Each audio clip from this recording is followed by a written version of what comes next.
ನಮಸ್ಕಾರ. ವಿಪೂರ್ವ ವಿಶೇಷ ಕಾರ್ಯಕ್ರಮಕ್ಕೆ ಸ್ವಾಗತ. ನಾನು ತಾರನಾಥ್ ಗಟ್ಟಿ ಕಾಪಿಕಾಡ್. ವೀಕ್ಷಕರೇ, ಈ ದಿವಸದ ನಮ್ಮ ಮಾತುಕತೆ ತೊಕ್ಕೋಟ್ ಫ್ಲೈಓವರ್ಗೆ ಇನ್ನೆಷ್ಟು ಬಲಿಬೇಕು. ತುಂಬ ವಿಷಾದದ ಮತ್ತು ತುಂಬ ನೋವಿನ ಘಟನೆ, ಒಂದು ನೋವಿನ ಸಂವಾದವಂತಲೇ ಹೇಳ್ಬೋದು. ಇವತ್ತು ನಿಮಗೆಲ್ಲ ಗೊತ್ತೇ ಇದೆ, ನಿನ್ನೆ ದಿವಸ ಸಂಜೆ ಇದೇ ವೇಳೆಗೆ ಸುಮಾರು 6:30-7 ಗಂಟೆ ಹೊತ್ತಿಗೆ ಏನು ತೊಕ್ಕೋಟ್ ಫ್ಲೈಓವರ್ನಲ್ಲಿ ಒಂದು ದಾರುಣವಾದಂಥ ಒಂದು ದುರಂತ ನಡೆದಿತ್ತು.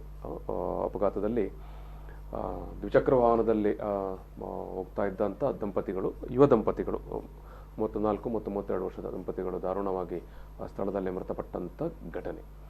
ಈ ಘಟನೆಗೆ ಮೂಲ ಕಾರಣವಾದದ್ದೇ ಒಂದು ಅವೈಜ್ಞಾನಿಕವಾದಂಥ ನಮ್ಮ ರಸ್ತೆ ಅಥವಾ ಫ್ಲೈಓವರ್. ಈ ವಿಚಾರವಾಗಿ ನಾವು ಇವತ್ತು ಮಾತಾಡ್ತಾ ಇದ್ದೇವೆ. ಈ ಸಂದರ್ಭದಲ್ಲಿ ನಮ್ಮ ಜೊತೆಗೆ 3 ಮಂದಿ ಅತಿಥಿಗಳಿದ್ದಾರೆ. ಅಶ್ರಫ್ ಅವರು, ಜೆರಾಲ್ಡ್ ಟವರ್ಸ್ ಅವರು ಮತ್ತು ದಿನೇಶ್ ಕುಂಪಲ ಅವರು. ನಾನು 3 ಮಂದಿಯನ್ನು ಕೂಡ ಪ್ರೀತಿಯಿಂದ ಸ್ವಾಗತ ಮಾಡ್ತಾ ಇದ್ದೇನೆ. ಅಶ್ರಫ್ KC ರೋಡ್ ಅವರು ಉಳ್ಳಾಲ ವಲಯ DYFIಯ ಅಧ್ಯಕ್ಷರು. ಆಮೇಲೆ ಜೆರಾಲ್ಡ್ ಟವರ್ಸ್ ಅವರು ಸಾಮಾಜಿಕ ಕಾರ್ಯಕರ್ತರು, ಹಿರಿಯ ಸಾಮಾಜಿಕ ಕಾರ್ಯಕರ್ತರು. ದಿನೇಶ್ ಕುಂಪಲ ಅವರು taximen's and maxi cab association Dakshina Kannada ಜಿಲ್ಲೆ, ಈ ಒಂದು ಸಂಘಟನೆಯ ಜಿಲ್ಲಾ ಅಧ್ಯಕ್ಷರು. ಮತ್ತು ಏನು ಜೆರಾಲ್ಡ್ ಟವರ್ಸ್ ಅವರು ಮಂಗಳೂರಿನವರಾದರೂ ಕೂಡ ಏನು ತೊಕ್ಕೋಟ ಆಸುಪಾಸಿನಲ್ಲಿ ಪ್ರತಿನಿತ್ಯ ಓಡಾಡ್ತಾ ಇರುವವರು. ಅಶ್ರಫ್ ಅವರು ಹೇಗೂ ಉಳ್ಳಾಲದವರೇ, ಉಳ್ಳಾಲ ವಲಯದವರು. ದಿನೇಶ್ ಕುಂಪಲ ಅವರು ಕೂಡ ಉಳ್ಳಾಲದವರೇ, ಪ್ರತಿನಿತ್ಯ ನೋಡ್ತಾ ಇರುವವರೇ ಈ ಒಂದು ಅಲ್ಲಿಯ ರಸ್ತೆ ಅಥವಾ ಅಲ್ಲಿಯ ಜನಸಂದಣಿ ಅಥವಾ ಅಲ್ಲಿಯ ಒಂದು ಅವ್ಯವಸ್ಥೆಯನ್ನು. ಪ್ರಶ್ನೆ ಮಾಡಬೇಕಾದದ್ದು ಖಂಡಿತವಾಗಿ ನಾವು ಪ್ರಶ್ನೆ ಮಾಡಲೇಬೇಕಾಗಿದೆ. ಇಂಥ ಸಂದರ್ಭದಲ್ಲಿ ನಾವು ಬೇಕಂತ ಹೇಳಿದ್ರೆ ಕಾನೂನಿನಲ್ಲಿ ಹಾಗೆ ಮಾಡಲಿಕ್ಕಾಗುತ್ತೆ, ಹೀಗೆ ಮಾಡಲಿಕ್ಕೆ ಆಗುತ್ತೆ ಅಂತ ನಾವು ಕಾದು ಕೂತ್ರೆ ನಾವು ನೋಡ್ತೇವೆ, ಪ್ರತಿನಿತ್ಯ ನೋಡ್ತೇವೆ ಏನಾಗುತ್ತೆ ಅನ್ನೋದು ನಮಗೆ ಗೊತ್ತಿದೆ. ಆದರೆ ಕನಿಷ್ಠ ನಮ್ಮ ಒಂದು ಆಕ್ಷೇಪವನ್ನು, ನಮ್ಮ ಆಕ್ರೋಶವನ್ನು ಮತ್ತು ಸಾರ್ವಜನಿಕವಾಗಿ ಒಂದಷ್ಟು ಏನು ತೀವ್ರವಾಗಿ ಮಾತನಾಡಬೇಕಾದ ಸನ್ನಿವೇಶ ಇದು. ಯಾಕಂದರೆ ಯುವ ದಂಪತಿಗಳು ಕೇವಲ ಮದುವೆಯಾಗಿ ಇನ್ನೂ ವರ್ಷ ಆಗಿಲ್ಲ ಅಂತ ಸಂದರ್ಭದಲ್ಲೇ ಈ ರೀತಿಯ ಅನ್ಯಾಯವಾಗಿ ಅದೊಂಥರ ಮರ್ಡರ್ ಅಂತಲೇ ಹೇಳ್ಬೋದು ನಾವು. ಯಾವುದೇ ಕಾರಣ ಇಲ್ಲದೆ ಮಾಡಿದಂಥ ಒಂದು ಮರ್ಡರ್ ಅಂತಲೇ ಹೇಳ್ಬೋದು. ಇದು ಅಶ್ರಫ್ ಅವರೇ, ನಿನ್ನೆ ಘಟನೆ ಬಗ್ಗೆ ಏನು ಪ್ರತಿಕ್ರಿಯೆ ಹೇಳ್ತೀರಿ? ನಾನಂತೂ ಮರ್ಡರ್ ಅಂತಲೇ ಹೇಳ್ತೇನೆ. ಘಟನೆ ಅದು ಕೊಲೆನೆ, ಒಂದು ಸರ್ಕಾರಿ ಪ್ರಾಯೋಜಿತ ಕೊಲೆ ಅಂದ್ರೆ ಅದು ನೀವು ಗೂಗಲ್ ತೆಗೆದೇ ನೋಡ್ಬೋದು. ಖಾಲಿ ತೊಕ್ಕೋಟು ರಾಷ್ಟ್ರೀಯ ಹೆದ್ದಾರಿಯ ಅಪಘಾತಗಳು ಅಂತ ಒಂದು ಕೊಟ್ಟರು ಸಾಕು, ಇಲ್ಲ ನ್ಯಾಷನಲ್ ಹೈವೇ ಆಕ್ಸಿಡೆಂಟ್ ಅಂತ ಕೊಟ್ಟರು ಸಾಕು, ಪಟ್ಟಿನೇ ಬರುತ್ತೆ. ಸತ್ತವರ ಪಟ್ಟಿ ಇದೆಯಲ್ಲ, ತೆಗಿತಾನೆ ಹೋಗ್ಬೋದು, ಬೇಕಾದಷ್ಟು ಜನ ಇದ್ದಾರೆ. ಈ ಒಂದು ನವಯುಗ ಸಂಸ್ಥೆ ಇಲ್ಲಿ ಚತುಷ್ಪಥ ರಸ್ತೆ ನಿರ್ಮಿಸಿದ ಮೇಲೆ ಬೇಕಾದಷ್ಟು ಅಪಘಾತಗಳಾಗಿದೆ. ಅವೈಜ್ಞಾನಿಕ ಕಾಮಗಾರಿಯ ಕಾರಣ ಹೆಚ್ಚಿನ ಅಪಘಾತಗಳು ಇವರ ಅವೈಜ್ಞಾನಿಕ ಕಾಮಗಾರಿಯ ಕಾರಣ. ತೊಕ್ಕೋಟ ಅಪಘಾತವು ಅವೈಜ್ಞಾನಿಕ ಕಾರಣದಿಂದಲೇ ಆಗಿರುವಂಥದ್ದು. ಜೆರಾಲ್ಡ್ ಟವರ್ಸ್ ಅವರೇ, ನಿನ್ನೆಯ ಈ ಒಂದು ಏನು ಯುವಕ ಈ ಒಂದು ಸಾವು ಏನಿದೆ, ಏನು ಹೇಳ್ತೀರಿ?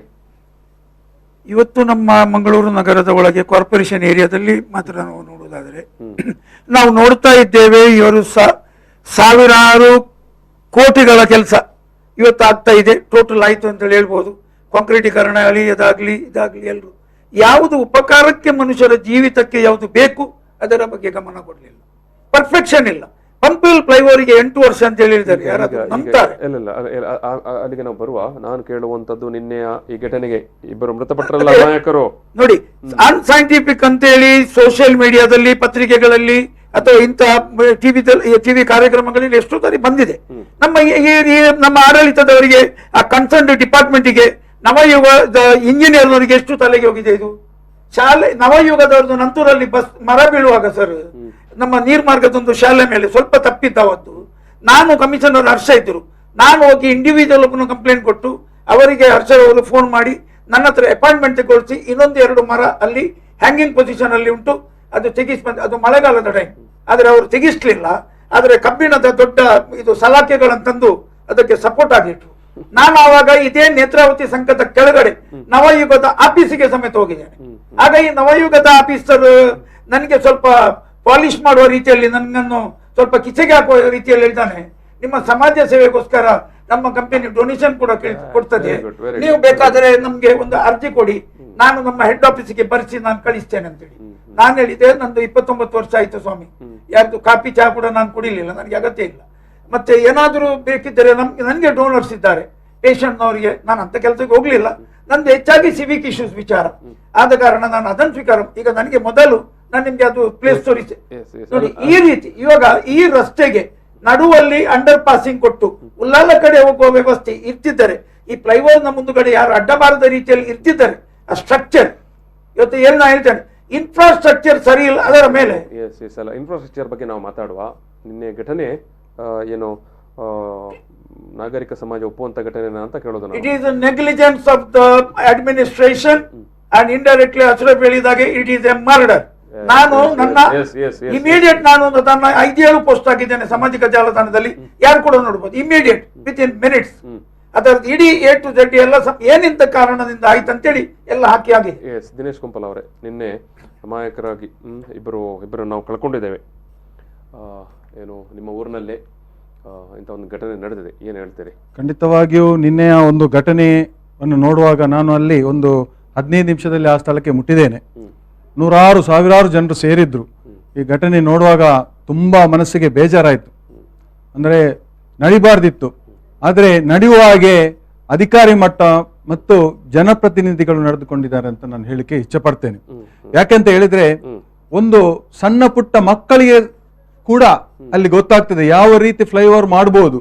ಉಳ್ಳಾಲ ಎಂಬ ಒಂದು ಪ್ರದೇಶಕ್ಕೆ ಲಕ್ಷ ಕಟ್ಟಲೆ ಇರುವಂತ ಒಂದು ಜನರು ಇರುವಂತ ಒಂದು ಆ ಪ್ರದೇಶಕ್ಕೆ ಆ ತಿರುವನ್ನು ಯಾವ ರೀತಿ ಕೊಡಬಹುದು ಎಂಬ ಒಂದು ಸಣ್ಣ ಮಕ್ಕಳ ಹತ್ರ, ಒಂದು 7ನೇ ಕ್ಲಾಸ್ ಮಕ್ಕಳ ಹತ್ರ ಒಂದು ಮ್ಯಾಪ್ ಮಾಡ್ಲಿಕ್ಕೆ ಕೊಟ್ಟರೆ ಕೂಡ ಒಳ್ಳೆ ರೀತಿಯಲ್ಲಿ ಕಾಪಿಕಾಡ್ ತನಕ ಆ ಬ್ರಿಡ್ಜ್ ಅನ್ನು ಕೊಂಡೋಗ್ತಾರೆ.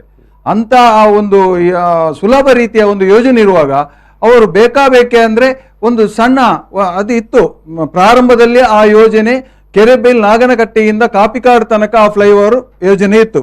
ಅದು ಕಾರಣಾಂತರದಿಂದ ಅಂದ್ರೆ ಸಿಂಗಲ್ ರೋಡ್ ಆಗಿ ಮಾಡಿದನ್ನು ನಮ್ಮ ಯುವ ಕಾಂಗ್ರೆಸ್ ನವರು ಪ್ರತಿಭಟನೆ ಮೂಲಕ ಅದನ್ನು ಖಂಡಿಸಿದ್ದನ್ನು ಆವತ್ತಿನ ದಿನಗಳಲ್ಲಿ ಖಂಡಿಸಿದ್ದರಿಂದ ಅದು ಡಬಲ್ ರೋಡ್ ಆಯಿತು.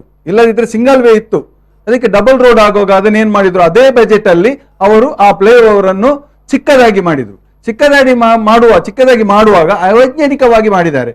ಇದರಿಂದ ಬಹಳಷ್ಟು ನಮಗೆ ಬೇಸರ ಇದೆ. ನಿನ್ನೆ ಮಾತ್ರ ಅಲ್ಲ, ನಿನ್ನೆ 2 ಜೀವ ಹೋಗಿದೆ. ದಿನ ಆಕ್ಸಿಡೆಂಟ್ ಆಗ್ತಾ ಇದೆ. ದಿನ 2 ದಿವಸ ಮೊದಲು ಅಲ್ಲಿಂದ ಬಸ್ ಆಕ್ಸಿಡೆಂಟ್, ದಿವಸ ಒಂದು ಸ್ಕೂಟರ್ ಕಾರು ಸಣ್ಣ ಪುಟ್ಟ ಆಕ್ಸಿಡೆಂಟ್ ದಿನಕ್ಕೆ ಒಂದು 2-3 ಬಾರಿ ಆಗ್ತದೆ. ಖಂಡಿತವಾಗಿ ಇದು ತುಂಬಾ ಬೇಸರದ ವಿಷಯ, ತುಂಬಾ ವಿಷಾದನೀಯವಾದಂತಹ. ಹೌದು, ಖಂಡಿತವಾಗಿ. ತೀರಾ ಸಣ್ಣ ಪ್ರಾಯದ ಯುವಕರು, ಯಾಕಂದ್ರೆ ಇನ್ನು ಬದುಕಿನಲ್ಲಿ ತುಂಬಾ ದೂರ ಸಾಗ್ಲಿಕ್ಕೆ ಇತ್ತು.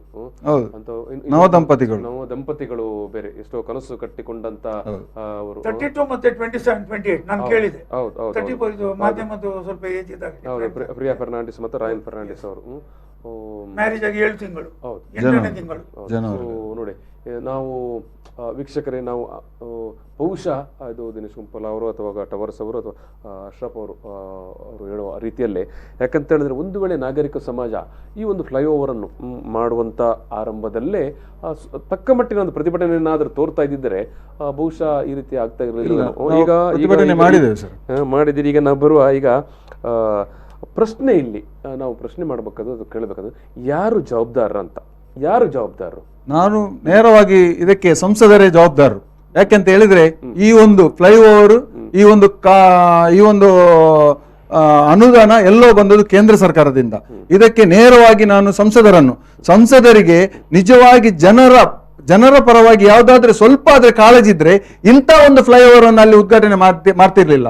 ಖಂಡಿತವಾಗಿ ಕ್ಯಾರೇ ಇಲ್ಲ, ಜನರು ಏನಾದ್ರೂ ಸಾಯ್ಲಿ, ಜನರು ಏನು ಬಿದ್ದು ಸಾಯಲಿ, ನನಗೇನು ಅಗತ್ಯವೇ ಇಲ್ಲ ಎಂಬ ಒಂದು ರೀತಿಯಲ್ಲಿ ಅವರು ವರ್ತನೆ ಮಾಡಿದ್ದಾರೆ. ಖಂಡಿತವಾಗಿಯೂ ಏನಾದ್ರೆ ನಿನ್ನೆ ಆಕ್ಸಿಡೆಂಟ್ ಆಗಿದೆ, ಏನಾದ್ರೆ ಒಂದು ಸಿಂಪತಿಗಾದ್ರೆ ಒಂದು ಮಾತು ಕೂಡ ಆಡ್ಲಿಲ್ಲ ಅವರು. ಯಾಕೆಂದ್ರೆ ಹೇಳಿದ್ರೆ ಇದರ ಬಗ್ಗೆ ಎಷ್ಟು ಬಾರಿ ಮನವಿ ಕೊಟ್ಟಿದ್ದಾರೆ, ಎಲ್ಲರೂ ಕೂಡ ಕೊಟ್ಟಿದ್ದಾರೆ. ಈಗ DFI ಅವರು, ಕಾಂಗ್ರೆಸ್ನವರು ಎಲ್ಲರೂ ಕೂಡ, CPIM ಅವರು ಎಲ್ಲರೂ ಕೂಡ DFI ನವರು ಪಾದಯಾತ್ರೆ ಕೂಡ ಮಾಡಿದ್ದಾರೆ. ಇಲ್ಲಿ ತೊಕ್ಕೋಟಿಯಿಂದ ತಲಪಾಡಿವರೆಗೆ ಪಾದಯಾತ್ರೆ ಕೂಡ ಮಾಡಿದ್ದೇವೆ. ನಾವು 2-3 ಬಾರಿ ಕಾಂಗ್ರೆಸ್ ವತಿಯಿಂದ ಕೂಡ ಮಾಡಿದ್ದೇವೆ. ನಾವು ಟ್ಯಾಕ್ಸಿ ಅಸೋಸಿಯೇಷನ್ ಇಂದ ಕೂಡ ಪ್ರತಿಭಟನೆಯನ್ನು ಮಾಡಿದ್ದೇವೆ. ಇದು ಅವೈಜ್ಞಾನಿಕವಾದಂತಹ ಒಂದು ಫ್ಲೈಓವರ್, 2 ಜೊತೆಯಲ್ಲಿ ಕಾರ್ಯಕ್ರಮವನ್ನು ಜೊತೆಯಲ್ಲಿ ಹಾಕಿಕೊಂಡಿದ್ದೇವೆ. ಯಾವುದು ನಾವು ಟೋಲ್ ಗೇಟ್ ಮತ್ತು ಈ ಫ್ಲೈಓವರ್ 2 ಜೊತೆಯಲ್ಲಿ ಕಾರ್ಯಕ್ರಮವನ್ನು ಹಾಕಿ ಆವತ್ತಿನ ದಿನಗಳಿಂದ ನಾವು ಎಚ್ಚರಿಸುತ್ತಿದ್ದೇವೆ. ಇವತ್ತಿನ ದಿನಗಳವರೆಗೆ ಅವರು ಕೇರ್ಲೆಸ್ ಆಗಿ, ಒಂದು ಬೇಕಾಬಿಟ್ಟಿಯಾಗಿ, ಏನು ನನಗೆ ಮತ್ತು ಅದಕ್ಕೆ ಯಾವುದೇ ಒಂದು ಸಂಬಂಧ ಇಲ್ಲದ ರೀತಿಯಲ್ಲಿ ಇಲ್ಲಿ MP ಅವರು ನಳಿನ್ ಕುಮಾರ್ ಕಟೀಲ್ ರವರು ವರ್ತಿಸುತ್ತಿದ್ದಾರೆ. ಇದು ಖಂಡನೀಯ ಅಂತ ನಾನು ಈ ಸಂದರ್ಭದಲ್ಲಿ ಹೇಳಲಿಕ್ಕೆ ಇಷ್ಟಪಡ್ತಿದ್ದೇನೆ. ಇದು ಅಶ್ರಫ್ ಅವರೇ, ಕೇವಲ ನಳಿನ್ ಕುಮಾರ್ ಕಟೀಲ್ ಅವರು ಅಂದ್ರೆ ಸಂಸದರು ಮಾತ್ರ ಕಾರಣವೋ ಅಲ್ಲ, ಉಳ್ಳಾಳದ MLA ಅವರು ಕೂಡ ಕಾರಣ? ಇದು ಖಾಲಿ ಸಂಸದರು ಮಾತ್ರ ಅಲ್ಲ, ನವಯುಗ ಸಂಸ್ಥೆ ಪ್ರಮುಖವಾಗಿ ಇದರ ಜವಾಬ್ದಾರಿ ಹೊರಬೇಕು. ಅದಕ್ಕೆ ಈ ಇಂಜಿನಿಯರ್ ಈ ಒಂದು ಮೇಲ್ಸೇತುವೆ ನಿರ್ಮಾಣದ ಒಂದು ಪ್ಲಾನ್ ಇದೆಯಲ್ಲ, ಇಂಜಿನಿಯರಿಂಗ್ ಪ್ಲಾನ್ ಇದೆಯಲ್ಲ, ಇದನ್ನ ಕಣ್ಣು ಮುಚ್ಚಿ ಅನುಮೋದಿಸಿದಂತ ರಾಷ್ಟ್ರೀಯ ಹೆದ್ದಾರಿ ಪ್ರಾಧಿಕಾರದ ಇಂಜಿನಿಯರ್ಗಳಿದ್ದಾರಲ್ಲ, ಇವರು ಜವಾಬ್ದಾರರೇ. ಸಂಸದರು ಇದನ್ನ ಈ ರೀತಿ ಒಂದು ಕಾಮಗಾರಿಗೆ ಅವಕಾಶ ಮಾಡಿಕೊಟ್ಟಂತ ಸಂಸದರು ಜವಾಬ್ದಾರರೇ. ಜೊತೆಗೆ ಇಂಥ ತನ್ನ ಕ್ಷೇತ್ರದಲ್ಲಿ ಈ ತರ ಒಂದು ಕಾಮಗಾರಿ ಆಗಿದ್ರು ಅದರ ವಿರುದ್ಧ ಒಂದು ಶಾಸಕರು ಬೀದಿಗಿಳಿಬೇಕಾದ್ರೆ ಆ ಹೋರಾಟಕ್ಕೆ ಒಂದು ಮಹತ್ವಪೂರ್ಣವಾದ ಒಂದು ಶಕ್ತಿ ಬರ್ತದೆ, ಪ್ರೆಷರ್ ಜಾಸ್ತಿ ಇರ್ತದೆ. ನಾವು ಜೊತೆಗಿರ್ತೇವೆ, ಪಕ್ಷಭೇದವನ್ನ ಮರೆತು ಶಾಸಕರ ಜೊತೆ ನಿಲ್ತೇವೆ ನಾವು. ನೀವು ಲೀಡ್ ಮಾಡಿ ಪ್ರತಿಭಟನೆಯನ್ನ. ಈ ರೀತಿ ಸಾವುಗಳಾಗ್ತಾ ಇದೆ ಅಂತ ಶಾಸಕರು ಧ್ವನಿ ಎತ್ತದೇ ಇರುವುದು ಒಂದು ದೊಡ್ಡ ಅಪರಾಧ. ಧ್ವನಿ ಎತ್ತಬೇಕು ಇದಕ್ಕೆ. ಕೆಲವು ನಾಗರಿಕರಲ್ಲ, ನಾನು ಈಗ ಬರ್ಬೇಕಾದ್ರೆ ನೋಡಿದೆ, ನಿನ್ನೆ ಅದೇ ಘಟನೆ ನಡೆದಾಗಲೇ ಒಂದು 5 ನಿಮಿಷನೂ ಇಲ್ಲ, ನಾನು ಬರ್ಬೇಕಾದ್ರೆ ಅಲ್ಲಿ ಬಿದ್ದಾಗಿದೆ, ಜನ ಓಡ್ತಾ ಇದ್ದಾರೆ. ನಾನು ಏನೋ ಗಲಾಟೆ ಅಂತ ನೋಡ್ಬೇಕಾದ್ರೆ ರಕ್ತದ ಮಡುವಿನಲ್ಲಿ ಬಿದ್ದು ಒಂದು 10 ನಿಮಿಷ ನಡೆದಿದ್ದಾರೆ ರಯಾನ್ ಅವರು. ವೆಹಿಕಲ್ಗಳು ಸಿಗ್ಲಿಲ್ಲ, ಹಾಕುವಾಗ ಒಂದು 10 ನಿಮಿಷ ಲೇಟ್ ಆಯ್ತು, ನೀರೆಲ್ಲ ಕುಡಿಸಿ. ಅಲ್ಲಿ ಪ್ರಿಯಾ ಅವರು ಆಗ್ಲೇ ಸಡನ್ ಅಲ್ಲೇ ಅವರು ದೇಹ ಅಂತ ಇದಾಗಿತ್ತು, ಮೃತಪಟ್ಟಿದ್ರು. ಆಗಾಗ ಇವ್ರಿಗೂ ದೊಡ್ಡ ಪೆಟ್ಟು ಬಿದ್ದಿತ್ತು. ಅಂತಹ ಭೀಕರ ಅಪಘಾತ. ಅಲ್ಲಿದ್ದವರೆಲ್ಲ ಮಾತಾಡ್ತಿದ್ದಿದೆ. ಅಲ್ಲಿ 3 ಪ್ರಮುಖ ಕಾರಣಗಳಿದೆ. ಏನು, ಒಂದು ಅವೈಜ್ಞಾನಿಕವಾದ ತಿರುವು ಆ ಫ್ಲೈಓವರ್ದು. ಎರಡನೇದಾಗಿ ಅದೇ ಜಾಗದಲ್ಲಿ ಪೊಲೀಸ್ನವ್ರು ನಿಂತ್ಕೊಂಡು ಈ ಟ್ರಾಫಿಕ್ ವೈಲೇಟ್ ಮಾಡೋರ್ನ ಹಿಡೀಲಿಕ್ಕೋಸ್ಕರ ಅಲ್ಲೇ ಬಿಡ್ಬಿಡುವಂತದ್ದು.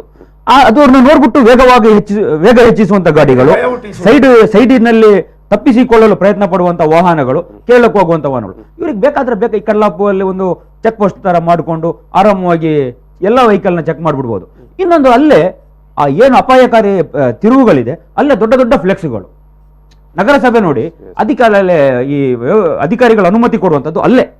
ಅದು ಈ ಫ್ಲೆಕ್ಸ್ಗಳು ಸಹ ಜನರ ಗಮನವನ್ನು ಒಂದು ಸತಿ ಆ ಕಡೆ ಯಾರೋ ಒಂದು ವಸ್ತು ಒಂದು ದೊಡ್ಡ ಪ್ಲೇಸ್ ಕಾಣ್ಬೇಕಾದ್ರೆ ನಮ್ಮ ಗಮನ ಆ ಕಡೆ ಹೋಗುತ್ತೆ. ಸ್ವಂತ ನನಗೂ ಆಗಿದೆ, ಇಲ್ಲ ಅಂತಲ್ಲ. ಈ ರೀತಿಯ ಎಲ್ಲಾ ಒಂದು ಅಪಾಯಕಾರಿ ಸನ್ನಿವೇಶ ಅಲ್ಲಿದೆ.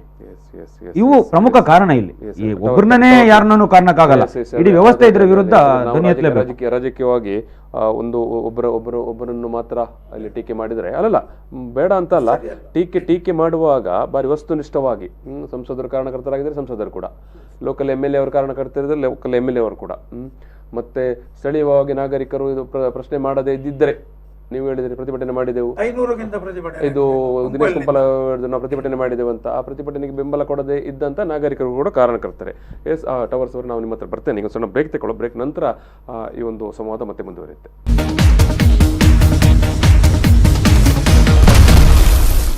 ಎಸ್, ನಾವು ಏನು ನಿನ್ನೆ ತೊಕ್ಕೋಟ್ನ ಫ್ಲೈಓವರ್ ಎದುರುಗಡೆ ನಡೆದಂಥ ಒಂದು ದಾರುಣವಾದಂಥ ಒಂದು ಅಪಘಾತ ಏನಿದೆ, ಆ ಅಪಘಾತದ ವಿಚಾರವಾಗಿ ನಾವು ಮಾತಾಡ್ತಾ ಇದ್ದೆವು. ಯಾಕಂದರೆ ಈ ಒಂದು ಫ್ಲೈಓವರ್ ಅದು ಎಷ್ಟರ ಮಟ್ಟಿಗೆ ಅದು ವೈಜ್ಞಾನಿಕವಾಗಿ ಕನ್ಸ್ಟ್ರಕ್ಷನ್ ಮಾಡಿದಾರೋ ಅಥವಾ ತೀರಾ ವೈಜ್ಞಾನಿಕವೋ ಅಂತ ಹೇಳಿದ್ರೆ, ಇಲ್ಲಿ ಮಾತನಾಡುವ ಸಂದರ್ಭದಲ್ಲೇ ಏನು ನಮ್ಮ ಜೊತೆಗೆ 3 ಮಂದಿ ಅತಿಥಿಗಳು ಇವತ್ತಿದ್ದಾರೆ.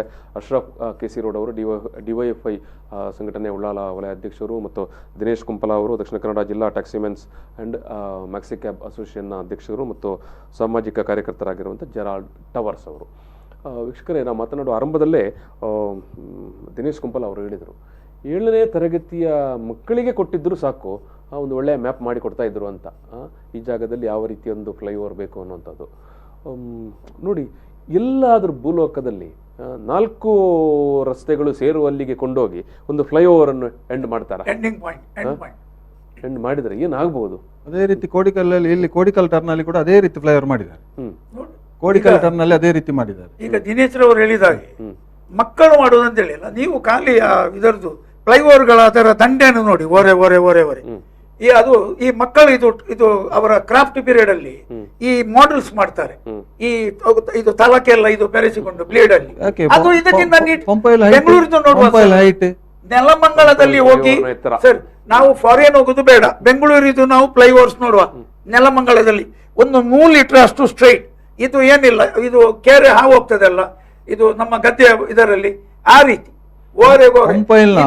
ಪಂಪೈಲ್ನ ಉದಾಹರಣೆಗೆ, ಪಂಪೈಲ್ ಒಂದು ಹೈಟ್ ನೋಡಿದ್ರೆ ಅಲ್ಲಿ ಬದಿಯಲ್ಲಿ ಈ ತಮಿಳ್ನವರು ಅಥವಾ ಊರಿನವರೇ ಈ ದೊಂಪದವರು ಇರ್ತಾರೆ, ಈ ಇದು ಕಟ್ಟುವವರು, ಯಾವುದು cutout ಕಟ್ಟುವವರು.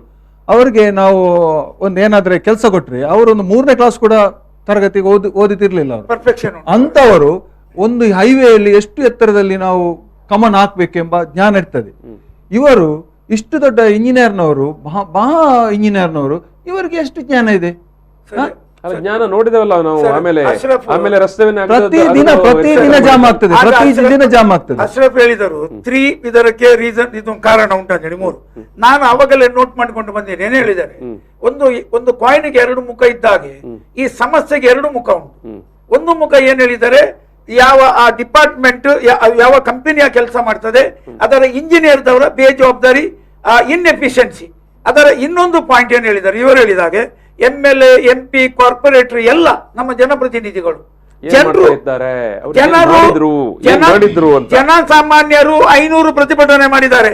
Aam Aadmi, CPIM, DFI ಮತ್ತೆ ರಿಕ್ಷಾ ಡ್ರೈವರ್ಸ್, ಕಾಂಗ್ರೆಸ್ನವರು ಎಲ್ಲರೂ. ಈಗ ಇಷ್ಟು ಒಂದೊಂದು ಸಂಘಟನೆಯವರು 10 ಹೇಳಿದ್ದಾರೆ, 500 ಆಯ್ತು. ಇಷ್ಟು ಪ್ರತಿಭಟನೆಗಳನ್ನು ಮಾಡಿ ಅದರ ಜೊತೆಯಲ್ಲಿ ಏನಾಗಿದೆ ಹೇಳಿದರೆ, ಇವತ್ತು ಇವರಿಗೆ ಇಷ್ಟು ಸಸಾರ ಎಂದರೆ ಇಷ್ಟು ಫ್ರೀಡಮ್ ಅಂತೇಳಿ ಇವರು ಭಾವಿಸುವುದು ಯಾಕೆ ಹೇಳಿದ್ದಾರೆ, ಜನಸಾಮಾನ್ಯರು ಇವರಿಗೆ ಕೋರ್ಟ್ ಕಚೇರಿಗೆ ಎಳೆಯುವ ಎಂದರೆ ಅವರನ್ನು ಇನ್ವಾಲ್ವ್ ಮಾಡುವ ಈ ವಿಷಯ ಇಲ್ಲ. ನಮ್ಮ ರೂಪಾ ಮೇಡಮ್ IPS ಆಫೀಸರ್, ನನಗೆ ಅದಕ್ಕಿಂತ ಮೊದಲು ನನ್ನ ಈ ಮೊಬೈಲ್ ಅಲ್ಲಿ ಇದೆ 15 ಇಯರ್ಸ್ ಮೊದಲು ಇದು ಮಡಿಕೇರಿದು ಕೇಸ್. ಒಬ್ಬರು ಕುರ್ಗಿದ ಅಡ್ವೊಕೇಟ್, ಹೊಂಡದಿಂದ ಒಂದು ಹುಡುಗ ಸತ್ತದ್ದಕ್ಕೆ ಈ ಮುನ್ಸಿಪಲ್ ಇದು ಬಹುಶಃ ಪುರಸಭೆ ಮರ್ಕಾರ ಪುರಸಭೆಯಿಂದ 5 ಲಕ್ಷ ಅವನ ತಂದೆಗೆ ತೆಗೆಸಿಕೊಟ್ಟಿದ್ದಾರೆ. ಅವನ ತಂದೆ ಮತ್ತೆ ದಾನ ಮಾಡಿದ್ದಾರಂತೆ ಶಾಲೆ ವಿದ್ಯಾರ್ಥಿಗಳಿಗೆ. ಯಾಕೆ ಹೇಳಿದ್ದಾರೆ, ಇಲ್ಲಿ ಯಾವುದಾದರೂ ಒಂದು ಡಿಪಾರ್ಟ್ಮೆಂಟ್ ಒಂದು ಅಪಘಾತಕ್ಕೆ ಕಾರಣ ಹೇಳುವಾಗ ಈ ಪೊಲೀಸ್ನವರು FIR ಬರೆಯುವಾಗ ತಾರನಾಥರವತ್ತು ಕಾರ್, ಅಶ್ರಫಿತು ಸ್ಕೂಟರ್, ಇಲ್ಲಿ ಕಂಬ ಮಧ್ಯದಲ್ಲಿ ಅಥವಾ ಪೊಲೀಸ್ನವರ ಬ್ಯಾರಿಕೇಡ್ ಮಧ್ಯದಲ್ಲಿ ಕಾರಣ ಅದನ್ನು ಬರೆಯುವುದಿಲ್ಲ. ಅದು ಬರೀತಾರೆ ಅಲ್ಲ. ಇವರು ಒಂದು 3 ವರ್ಷ ಕೋರ್ಟಿಗೆ ನಲ್ಲಿ ತಾರನಾಥ್ ಸರ್. ಆವಾಗ ಇವರಿಗೆ ಇವತ್ತು ನಿನ್ನೆ ತತ್ತವರ ತಂದೆ ತಾಯಿಯ ನೋವು ಇವರಿಗೆ ಅರ್ಥ ಆಗ್ತದೆ. ಇದು ಏನಿಲ್ಲ, ಅವರಿಗೆ ಗೊತ್ತುಂಟು, we are at our freedom, ನಾವು ಸ್ವತಂತ್ರರಾಗಿದ್ದೇವೆ, ಯಾವ ಮಗ ಕೂಡ ನಮ್ಮನ್ನು ಪ್ರಶ್ನಿಸುತ್ತಿಲ್ಲ ಎಂಬ ದುರಂಕಾರ.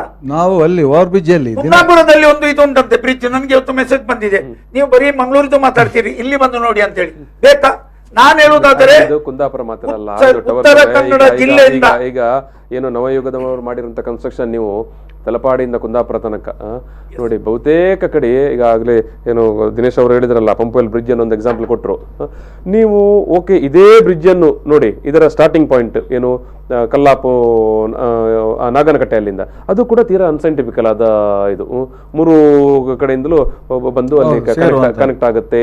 ಆಮೇಲೆ ಉಜ್ಜೋಡಿಯಲ್ಲಿ ಸರ್ವಿಸ್ ರೋಡ್ ಬಂದು ನೇರ ಇದಕ್ಕೆ ಕನೆಕ್ಟ್ ಆಗುತ್ತೆ. ಇಷ್ಟು ಸಪ್ರ ಇದೆ. ನಾನು ಅದನ್ನೇ ಹೇಳ್ತಾ ಇದ್ದೇನೆ. ಇವಾಗ ನಾವು ದಿನ ಬೆಳಿಗ್ಗೆ ಆದ್ರೆ ಅಲ್ಲಿ ಈಗ ವಾರ್ ಬ್ರಿಡ್ಜ್ ನಿನ್ನೆ ಇನ್ಸಿಡೆಂಟ್ ಆದ ಪ್ಲೇಸ್ಗೆ ನಾವು ಹೋಗುವಂತದ್ದು ದಿನಕ್ಕೆ ಒಂದು 10 ಬಾರಿ ನಾವು ಹೋಗ್ತೇವೆ. ನಾನೊಂದು ಪೊಲೀಸ್ನವರಲ್ಲಿ ಅವರೊಂದು ಬುದ್ಧಿ ಕಂಡಿದೆ. ಪೊಲೀಸ್ನವರು ಎಲ್ಲರೂ ಕೆಟ್ಟವರಂತ ನಾವು ಹೇಳುದಿಲ್ಲ, ಆದ್ರೆ ಪೊಲೀಸ್ನವರಿಗೆ ಉಳ್ಳಾಲ ಓವರ್ ಬ್ರಿಡ್ಜ್ ಅಲ್ಲಿ ಆ ಸ್ಪಾಟ್ ಹೇಳ್ಬೇಕಾದ್ರೆ ಉಳ್ಳಾಲ ಓವರ್ ಬ್ರಿಡ್ಜ್ ಅಲ್ಲಿ ಟ್ರಾಫಿಕ್ ಕಂಟ್ರೋಲ್ ಮಾಡುವ ಒಂದು ಯಾವುದೇ ಒಂದು ಅವಶ್ಯಕತೆ ಅವರಿಗಿಲ್ಲ. ಅವರಿಗೂ ಅದಕ್ಕೆ ಏನು ಸಂಬಂಧ ಇಲ್ಲದಾಗಿದ್ದಾರೆ. ಯಾಕಂತ ಹೇಳಿದ್ರೆ ನಾನು ನೇರವಾಗಿ ಅವರನ್ನು ಹೇಳ್ತೇನೆ, ಅವರು ಸುಲಿಗೆ ರೀತಿಯಲ್ಲಿ ಅಡ್ಡ ಈ ಕಳ್ಳ ಪೊಲೀಸ್ ಆಟ ಆಡುವಾಗ ಒಂದು ಅಡ್ಡದಲ್ಲಿ ನಾವು ನಿಂತುಕೊಂಡು ಹಿಡಿತೇವೆ ನೋಡಿ, ಅದೇ ತರ ಒಂದು ಪೊದೆಯಲ್ಲಿ ಅಲ್ಲಿ ಒಂದು 2 ಗೂಡಂಗಡಿ ಇದೆ, ಆ ಗೂಡಂಗಡಿ ಅಡ್ಡದಲ್ಲಿ ನಿಂತು ನೋ ಎಂಟ್ರಿಯಲ್ಲಿ ಬರುವವರನ್ನು ಹಿಡಿದು ಹಣ ಅಥವಾ ಫೈನ್ ಹಾಕ್ತಾರೆ. ನಾವು ಯಾವುದನ್ನು ಹೇಳುವುದಿಲ್ಲ, ಅವರು ಫೈನ್ ಹಾಕ್ಲಿ ದಂಡ ಹಾಕದೆ ಯಾವುದನ್ನು ಸರಿ ಮಾಡ್ಲಿಕ್ಕೆ ಈ ಟೈಮಲ್ಲಿ ಸಾಧ್ಯ ಇಲ್ಲ. ದಂಡ ಹಾಕ್ಬೇಕು, ಅದು ಅತಿ ಆಗ್ಬಾರ್ದು.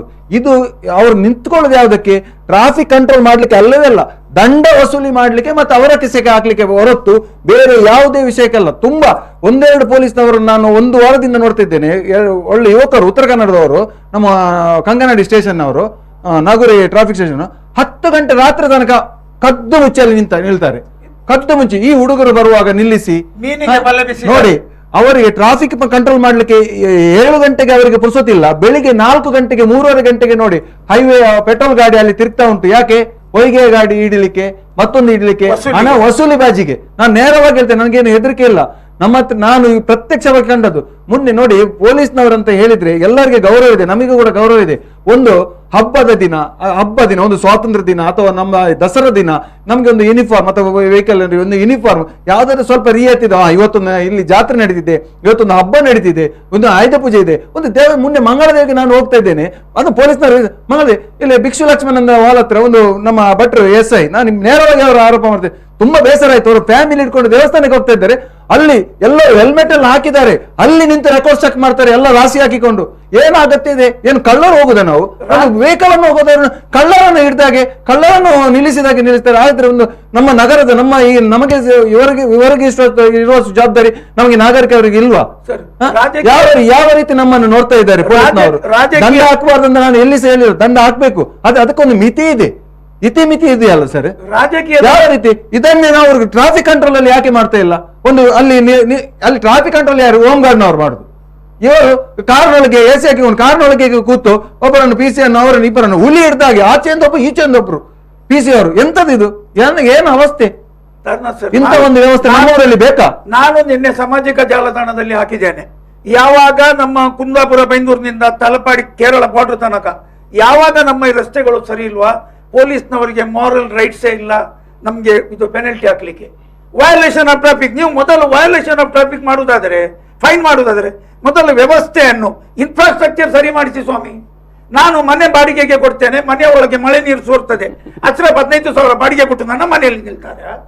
ನನ್ನ ಮನೆಯಲ್ಲಿ ಅಸ್ರೆ 15,000 ಬಾಡಿಗೆ ಕೊಡ್ಬೇಕಾದ್ರೆ ಮಳೆ ನೀರು ಒಳಗೆ ಬರಬಾರದು, ಸ್ವಿಚ್ ಹಾಕುವಾಗ ಲೈಟ್ ಉರಿಬೇಕು.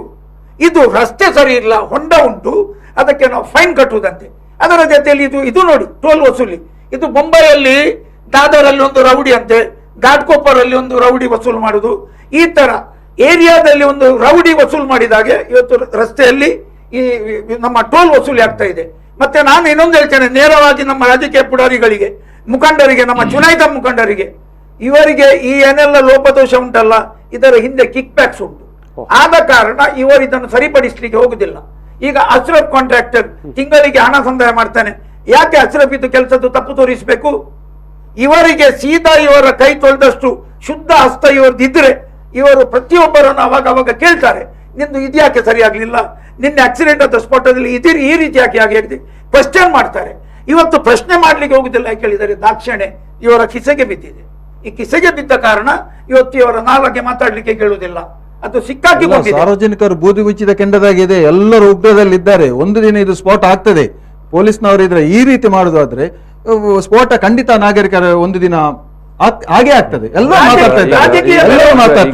ರಾಜಕೀಯ ಮೆರವಣಿಗೆ ಆಗುವಾಗ ನೀವು ಬೆಂಗಳೂರಲ್ಲಿ ನೋಡಿ, ಎಲ್ಲಾ ಪಕ್ಷದವರು 2,000-3,000 ಮಂದಿ ಸೇರಿದರು. 1,500ದಿಂದ ಸೇರಿದ್ದಾರೆ. ಜನತಾದಳ, ಕಾಂಗ್ರೆಸ್ ಮತ್ತೆ ಬಿಜೆಪಿ 3 ಪಕ್ಷ ಕೂಡ. ಮಾಸ್ಕ್ ಇಲ್ಲ, ಸೋಷಿಯಲ್ ಲೆವೆಲ್ ಇದು ಡಿಸ್ಟೆನ್ಸ್ ಇಲ್ಲ, ಯಾವುದಿಲ್ಲ. ನಾವು ಹಬ್ಬಕ್ಕೆ ಇವರು ಹೇಳಿದಾಗೆ, ದಿನೇಶ್ ಅಣ್ಣ ಹೇಳಿದಾಗೆ, ಹಬ್ಬಕ್ಕೆ ಒಂದು ಫ್ಯಾಮಿಲಿ ಇಟ್ಕೊಂಡು ಹೋಗುವಾಗ ಅಡ್ಡ 2 ಗಾಡಿ ಬರ್ತದೆ. ಅಂದ್ರೆ ಏನ್ ಗೊತ್ತುಂಟ, ಈ ರೀತಿ ಯಾವುದು ರೀತಿ ಉಂಟಂತ ಹೇಳಿದರೆ ಈ ನೀರಿಗೆ ಬಲೆ ಬೀಸಾಡ್ತಾರೆ, ಬೀಸ ಬಲೆ. ಈ ನದಿಯ ದಂಡೆಯಲ್ಲಿ ನಿಂತ್ಕೊಂಡು ಬಲೆ ಬೀಸ್ತಾರೆ, ಅದರ 5-10 ಮಂದಿ ಸಿಕ್ಕಾಕಿಕೊಳ್ತಾರೆ. ಅಗದಿ ಕೂತ್ಕೊಳ್ಬೇಕು. ಯಾಕೆ? ಒಂದು ಪ್ಲೇಸ್ ಓವರ್ ಬ್ರಿಡ್ಜ್ ಆಯ್ತು, ಇನ್ನೊಂದು ಪ್ಲೇಸ್ ಕುಂಪಳ ಬೈಪಾಸ್, ನಂತೂರಲ್ಲಿ ಬೀರಿ, ಇದೇ ರೀತಿ ಇದೆ. ಇವರು ಒಂದು ಹೈವೇಗೆ ಮಾಡಿದ್ರು, ಓಕೆ, ತೊಂದರೆ ಇಲ್ಲ, 4 ರಸ್ತೆ ಮಾಡಿದ್ರು, ಎಲ್ಲ. ಈ ಅಡ್ಡ ರಸ್ತೆಗೆ ಒಂದೇ ಒಂದು ಸರ್ವಿಸ್ ರೋಡ್ ಕೊಡ್ಲಿಲ್ಲ. ಒಂದೇ ಒಂದು ಸರ್ವಿಸ್ ರೋಡ್. ಉಡುಪಿಯಲ್ಲಿ ಕೂಡ ಅದೇ ಕತೆ, ಸರ್ವಿಸ್ ರೋಡ್ ಕೊಡದೆ. ಈಗ ಕುಂಪಳದಿಂದ, ಬ್ರಹ್ಮಾವರದಲ್ಲೂ ಅದೇ ಕತೆ, ಕುಂಪಳದಿಂದ ಇಲ್ಲಿ ಸೆಕೆಂಡ್ ಕೊಳ್ಳಕ್ಕೆ ಹೋಗ್ಬೇಕು, ಟರ್ನ್ ಮಾಡ್ಲಿಕ್ಕೆ ಅದೇ ಕತೆ. 5,000 ಮನೆ ಉಂಟು ಸರ್ ಕುಂಪಳದಲ್ಲಿ. 5,000 ಮನೆಗಳಿದೆ. 5,000 ಮನೆಗಳ ಈಗ ನೋಡಿ, ಎಲ್ಲ ಮನೆಯಲ್ಲಿ ಒಂದು ವೆಹಿಕಲ್ ಇದ್ದೇ ಇರ್ತದೆ, 2 ವೀಲರ್. ಎಲ್ಲಿ ಹೋಗ್ಬೇಕು? ಕೊಲ್ಯಕ್ಕೆ ಹೋಗ್ಬೇಕು, ಇಲ್ಲದಿದ್ರೆ ಒನ್ ವೇಯಲ್ಲಿ ಬರ್ತಾರೆ, ಅರ್ಜೆಂಟಿಗೆ ಒನ್ ವೇಯಲ್ಲಿ ಬರ್ತಾರೆ. ಯಾವುದೇ ಒಂದು ವ್ಯವಸ್ಥೆ ಮಾಡದೆ, ಒಂದು ಸರ್ವಿಸ್ ರೋಡ್ ಕೂಡ ಕೊಡದೆ. ನೋಡಿ ಇವಾಗ ಬೈಪಾಸ್ ಅಲ್ಲಿ ಒಂದು ಕುಂಪಳ ಬೈಪಾಸ್ ಅಲ್ಲಿ, ಬೀರಿಯಲ್ಲಿ ಎಲ್ಲ ಕಡೆ ಒಂದೊಂದು ಬ್ಯಾರಿಕೇಡ್ ಇದೆ. ಏನಕ್ಕೆ ಇಟ್ಟದ್ದು? ಅದು ತೆಗಿಬಹುದು ಸರ್. ಲೆಫ್ಟ್ ಅಲ್ಲಿ ಮಾತ್ರ ಹೋಗುದಿಲ್ಲ ಅಂತ ಹೇಳಿ, ರೈಟ್ ಅಲ್ಲಿ ಅದೇ ಸ್ಪೀಡ್ ಅಲ್ಲಿ ವಾಹನ ಹೋಗ್ತಾ ಉಂಟು. ಬ್ಯಾರಿಕೇಡ್ ಇಟ್ಟ ಮೇಲೆ ಜಿಗ್ಜಾಗ್ ಆಗಿ ಹೋಗ್ಬೇಕು, ಜಿಗ್ಜಾಗ್ ಹಾಕಬೇಕು. ಆ ಬ್ಯಾರಿಕೇಡ್ ಮೇಲೆ ಬೆಳಕು ಬೀಳುವಂತ ವ್ಯವಸ್ಥೆ ಮಾಡಬೇಕು, ರಿಫ್ಲೆಕ್ಟರ್ ಬೇಕು. ಏನು ಇಲ್ಲ ಸರ್. ಮತ್ತೊಂದು ನಾನು ಹೇಳಿಕೆ ಬರ್ತೇನೆ, ಒಂದು ವಿಷಯ. ಈ ಬ್ಯಾರಿಕೇಡ್ ಅಲ್ಲಿ ಸರ್ ಫುಲ್ ತಗಡು ಮುಚ್ಚಿದ್ದಾರೆ, ಸಣ್ಣ ಮಾತ್ರ ಹೋಲ್ ಇದೆ, ಫುಲ್ ತಗಡು ಮುಚ್ಚಿ. ಬ್ಯಾರಿಕೇಡ್ ಯಾರು ಡೊನೇಟ್ ಮಾಡಿದ್ದಾರೆ ಅವರ ಹೆಸರು ಇದೆ ಸರ್. ನೀವು ಒಂದು ಕೊಲ್ಯಕ್ಕೆ ಬಂದಾದ್ರೂ ಫೋಟೋ ತೆಗಿರಿ, ಕೊಲ್ಯದಲ್ಲಿ ಒಂದು ಬ್ಯಾರಿಕೇಡ್ ಇಟ್ಟಿದ್ದಾರೆ. ಅದರಲ್ಲಿ ಆಚೆಯಿಂದ ನಾವು ಕೋಟೆಕಾರಿಯಿಂದ ಈ ಕಡೆ ಸೆಕೆಂಡ್ ಕೊಲ್ಯಕ್ಕೆ ತಿರುಗಬೇಕಾದ್ರೆ ಈ ಕಡೆದು ವಾಹನ ಕಾಣುವುದೇ ಇಲ್ಲ. ಇದು ಇಂಪಾರ್ಟೆಂಟ್ ಸರ್, ದಯವಿಟ್ಟು ನೋಡಿ. ಕಾಣೋದೇ ಇಲ್ಲ ಸರ್. ಇವರ ಡಿಸೈನಿಂಗ್ ಫೇಲಿಯರ್ ನೋಡಿ. ತಾರ್ನಾಥ್ ಹೋದ ಸಾರಿ ಒಂದು MIT ಸ್ಟೂಡೆಂಟ್ಸ್ 4 ಮಂದಿ ಸತ್ರು. ಹೇಗೆ ಗೊತ್ತುಂಟಾ? ಮಳೆ ನೀರು ಡಿವೈಡರ್ ಗೆ ಒಳಗಡೆ ಬರ್ತದೆ, ಮಳೆ ನೀರು ಒಳಗೆ ಹರಿಯುತ್ತದೆ. ನಿಜವಾಗಿ ಕಾನ್ವೆಕ್ಸ್ ಶೇಪ್ ಅಲ್ಲಿ ರೋಡ್ ಇರ್ಬೇಕು, ಕಾನ್ವೆಕ್ಸ್ ಶೇಪ್. ಇವರಿಗೆ ಶೇಪ್ ಗೊತ್ತಿಲ್ಲದ ಇಂಜಿನಿಯರ್ ಒಂದು ಇವರ ನವಯುಗದಲ್ಲಿ ಇವರು ಕೆಲಸಕ್ಕೆ ಕೊಟ್ಟಿದ್ದಾರೆ. ನಮ್ಮ ಚುನಾಯಿತ ಪ್ರತಿನಿಧಿಗಳು ಏನ್ ಮಾಡ್ತಾ ಇದ್ದಾರೆ? ಈಗ ಈಗ ಈಗ ಓಕೆ ಪೊಲೀಸರ ಬಗ್ಗೆ ಮಾತಾಡಿದ್ದೇವೆ. ಓಕೆ, ನಾನು ಅಶ್ರಫ್ ಅವರೇ, ನಮ್ಮ ಚುನಾಯಿತ ಪ್ರತಿನಿಧಿಗಳು ಏನು ಮಾಡಿದ್ದಾರೆ ಅನ್ನೋದನ್ನು ಮಾತಾಡಬೇಕಾಗಿದೆ. ಅದಕ್ಕಿಂತ ಮೊದಲು ಸಣ್ಣ ಬ್ರೇಕ್ ತಗೊಳ್ಳೋ, ಬ್ರೇಕ್ ನಂತರ ಈ ಒಂದು ಸಂವಾದ ಮತ್ತೆ ಮುಂದುವರಿಯುತ್ತೆ.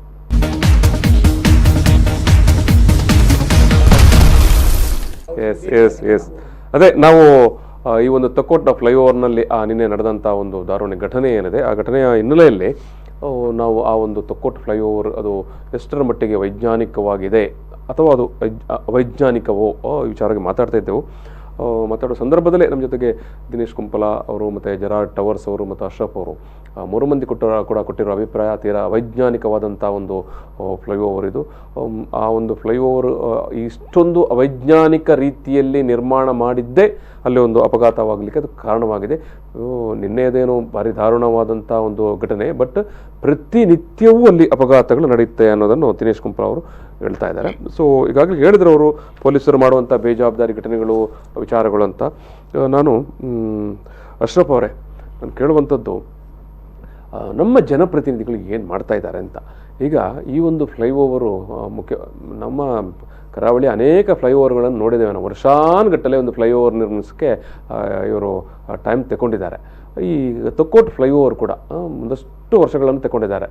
ಸೊ ಅಷ್ಟು ವರ್ಷ ಅವರಿಗೆ ಅದು ಗೊತ್ತಾಗಿರಲಿಲ್ವಾ, ಈ ಫ್ಲೈಓವರ್ ಸ್ಟಾರ್ಟಿಂಗ್ ಪಾಯಿಂಟ್ ಇಲ್ಲಿಂದ ಅಥವಾ ಇದು ಎಲ್ಲಿ ಎಂಡ್ ಆಗುತ್ತೆ, ಆ ಎಂಡ್ ಆಗೋ ಜಾಗ ಅದು ಸೈಂಟಿಫಿಕಲ್ ಆಗಿ ಆ ಒಂದು ಫ್ಲೈಓವರ್ ಎಂಡ್ ಆಗುವಂಥ ಜಾಗವೋ, ಅಂದರೆ 4 ರಸ್ತೆಗಳು ಸೇರುವಂಥ ಒಂದು ಜಾಗದಲ್ಲಿ ಯಾರಾದರೂ ಒಂದು ಫ್ಲೈಓವರ್ ಅಂದ್ಕೊಂಡೋಗಿ ಎಂಡ್ ಮಾಡಿದರೆ, ಕೊನೆ ಮಾಡಿದರೆ ಮುಂದೆ ಏನಾಗ್ಬೋದು ಅನ್ನೋದನ್ನು ನಮ್ಮ ಜನಪ್ರತಿನಿಧಿಗಳಿಗೆ ಗೊತ್ತಿರಲಿಲ್ವಾ? ಏನು ಕತೆ ನೋಡಿ. ಈ ನವಯುಗ ಸಂಸ್ಥೆ ನಿರ್ಮಿಸಿದ ಈ ಹಂಪೆಲ್ನಿಂದ ನಾನು ತಲಪಾಡಿವರೆಗೆ ಹೇಳ್ತೇನೆ, ರಸ್ತೆನೇ ಅವೈಜ್ಞಾನಿಕ. ಇದು ಜಪ್ಪಿನ ಮೊಗರಲ್ಲಿ ನಾವು ಮಂಗಳೂರಿನ ಒಳಗೆ ಬರ್ತೇವೆ, ಜಪ್ಪುಗೆ ಬರ್ತೇವೆ, ಅಲ್ಲೂ ತೀರಾ ಅಪಘಾತಗಳಾಗ್ತಾನೆ ಇದೆ. ಅದು ಒಂದು ಅತ್ಯಂತ ಅಪಾಯಕಾರಿ ಪ್ರದೇಶ. ಅದೇ ರೀತಿ ಇನ್ನು ತೊಕ್ಕೋಟು ಕಲ್ಲಾಪು ಬರುತ್ತೆ, ಆಮೇಲೆ ತೊಕ್ಕೋಟು ಎಂಟ್ರಿ ಆಗ್ತಿದ್ದಂಗೂ ಅಪಾಯಕಾರಿಯಾಗಿದೆ. ಮೊನ್ನೆ ನಡೆದಂತ ಅಪಘಾತ ನಡೆದ ಸ್ಥಳ, ಅದರ ನಂತರವು 2 ಕಡೆ ಇವರು ಅಂಡರ್ ಪಾಸ್ ಮಾಡಿದ್ದಾರೆ, ಅದು ಅವೈಜ್ಞಾನಿಕ. ಒಂದು ಉಚ್ಚಿಲದಲ್ಲಿ ರಿಲಯನ್ಸ್ನವ್ರಿಗೆ ಮಾಡಿದ್ದು, ಅಲ್ಲಿ ನೀರು ತುಂಬುವಂತ ಪ್ರದೇಶ, ಎಲ್ಲವೂ ಅವೈಜ್ಞಾನಿಕವಾಗಿ ಇವರು ಮಾಡಿದ್ದಂತೆ. ಮತ್ತೆ ಜನಪ್ರತಿನಿಧಿಗಳಿದೆಯಲ್ಲ, ಇವರು ಏನು ಸಂಸದರ ಬಗ್ಗೆನೇ ನಾನು ಹೇಳೋದಾದ್ರೆ, ನೇರವಾಗಿ ಸಂಸದರು ಅವ್ರ ಜನರ ಬೇಡಿಕೆಗಳ ಬಗ್ಗೆ ಗಮನ ಹರಿಸೋದೇ ಇಲ್ಲ. ಯಾವುದೇ ನಾವು ಎಷ್ಟೇ ಮನವಿ ಕೊಟ್ಟರು ಅವರಿಗೊಂದು ಈ ಕಾರಣಗಳಿಗಾಗಿ ಅವ್ರು ಗೆಲ್ತಾ ಇಲ್ಲ. ಇಲ್ಲಿ ಅವರಿಗೆ ಗೆಲುವು ತಂದು ಕೊಡುವಂತದ್ದು ಧಾರ್ಮಿಕ ಕಾರಣಗಳು, ಬೇರೆ ಕಾರಣಗಳ ಮೂಲಕ ಚುನಾವಣೆ ಗೆಲ್ಲಲಿಕ್ಕೆ ಸಾಧ್ಯ ಇದೆ. ಹಾಗಾಗಿ ಈ ಸಮಸ್ಯೆಗಳಿದೆಯಲ್ಲ, ಇಲ್ಲಿನ ಈ ಸಮಸ್ಯೆಗಳಿದೆ, ಮೂಲಭೂತ ಸಮಸ್ಯೆಗಳಿದೆ, ಅದೊಂದು ದೊಡ್ಡ ಪ್ರಶ್ನೆನೇ ಅಲ್ಲ. ಇದು ಯಾವುದೇ ಮತಗಳನ್ನು ತಂದುಕೊಡೋದಿಲ್ಲ, ಅವರ ಸೋಲು ಗೆಲುವನ್ನು ನಿರ್ಧರಿಸೋದಿಲ್ಲ. ಹಾಗಾಗಿ ಇವರಿಗೆ ಇದು ಆಡಿದ್ದಾಟ ಅನ್ನೋ ನೋಡಿರ್ಬೋದು.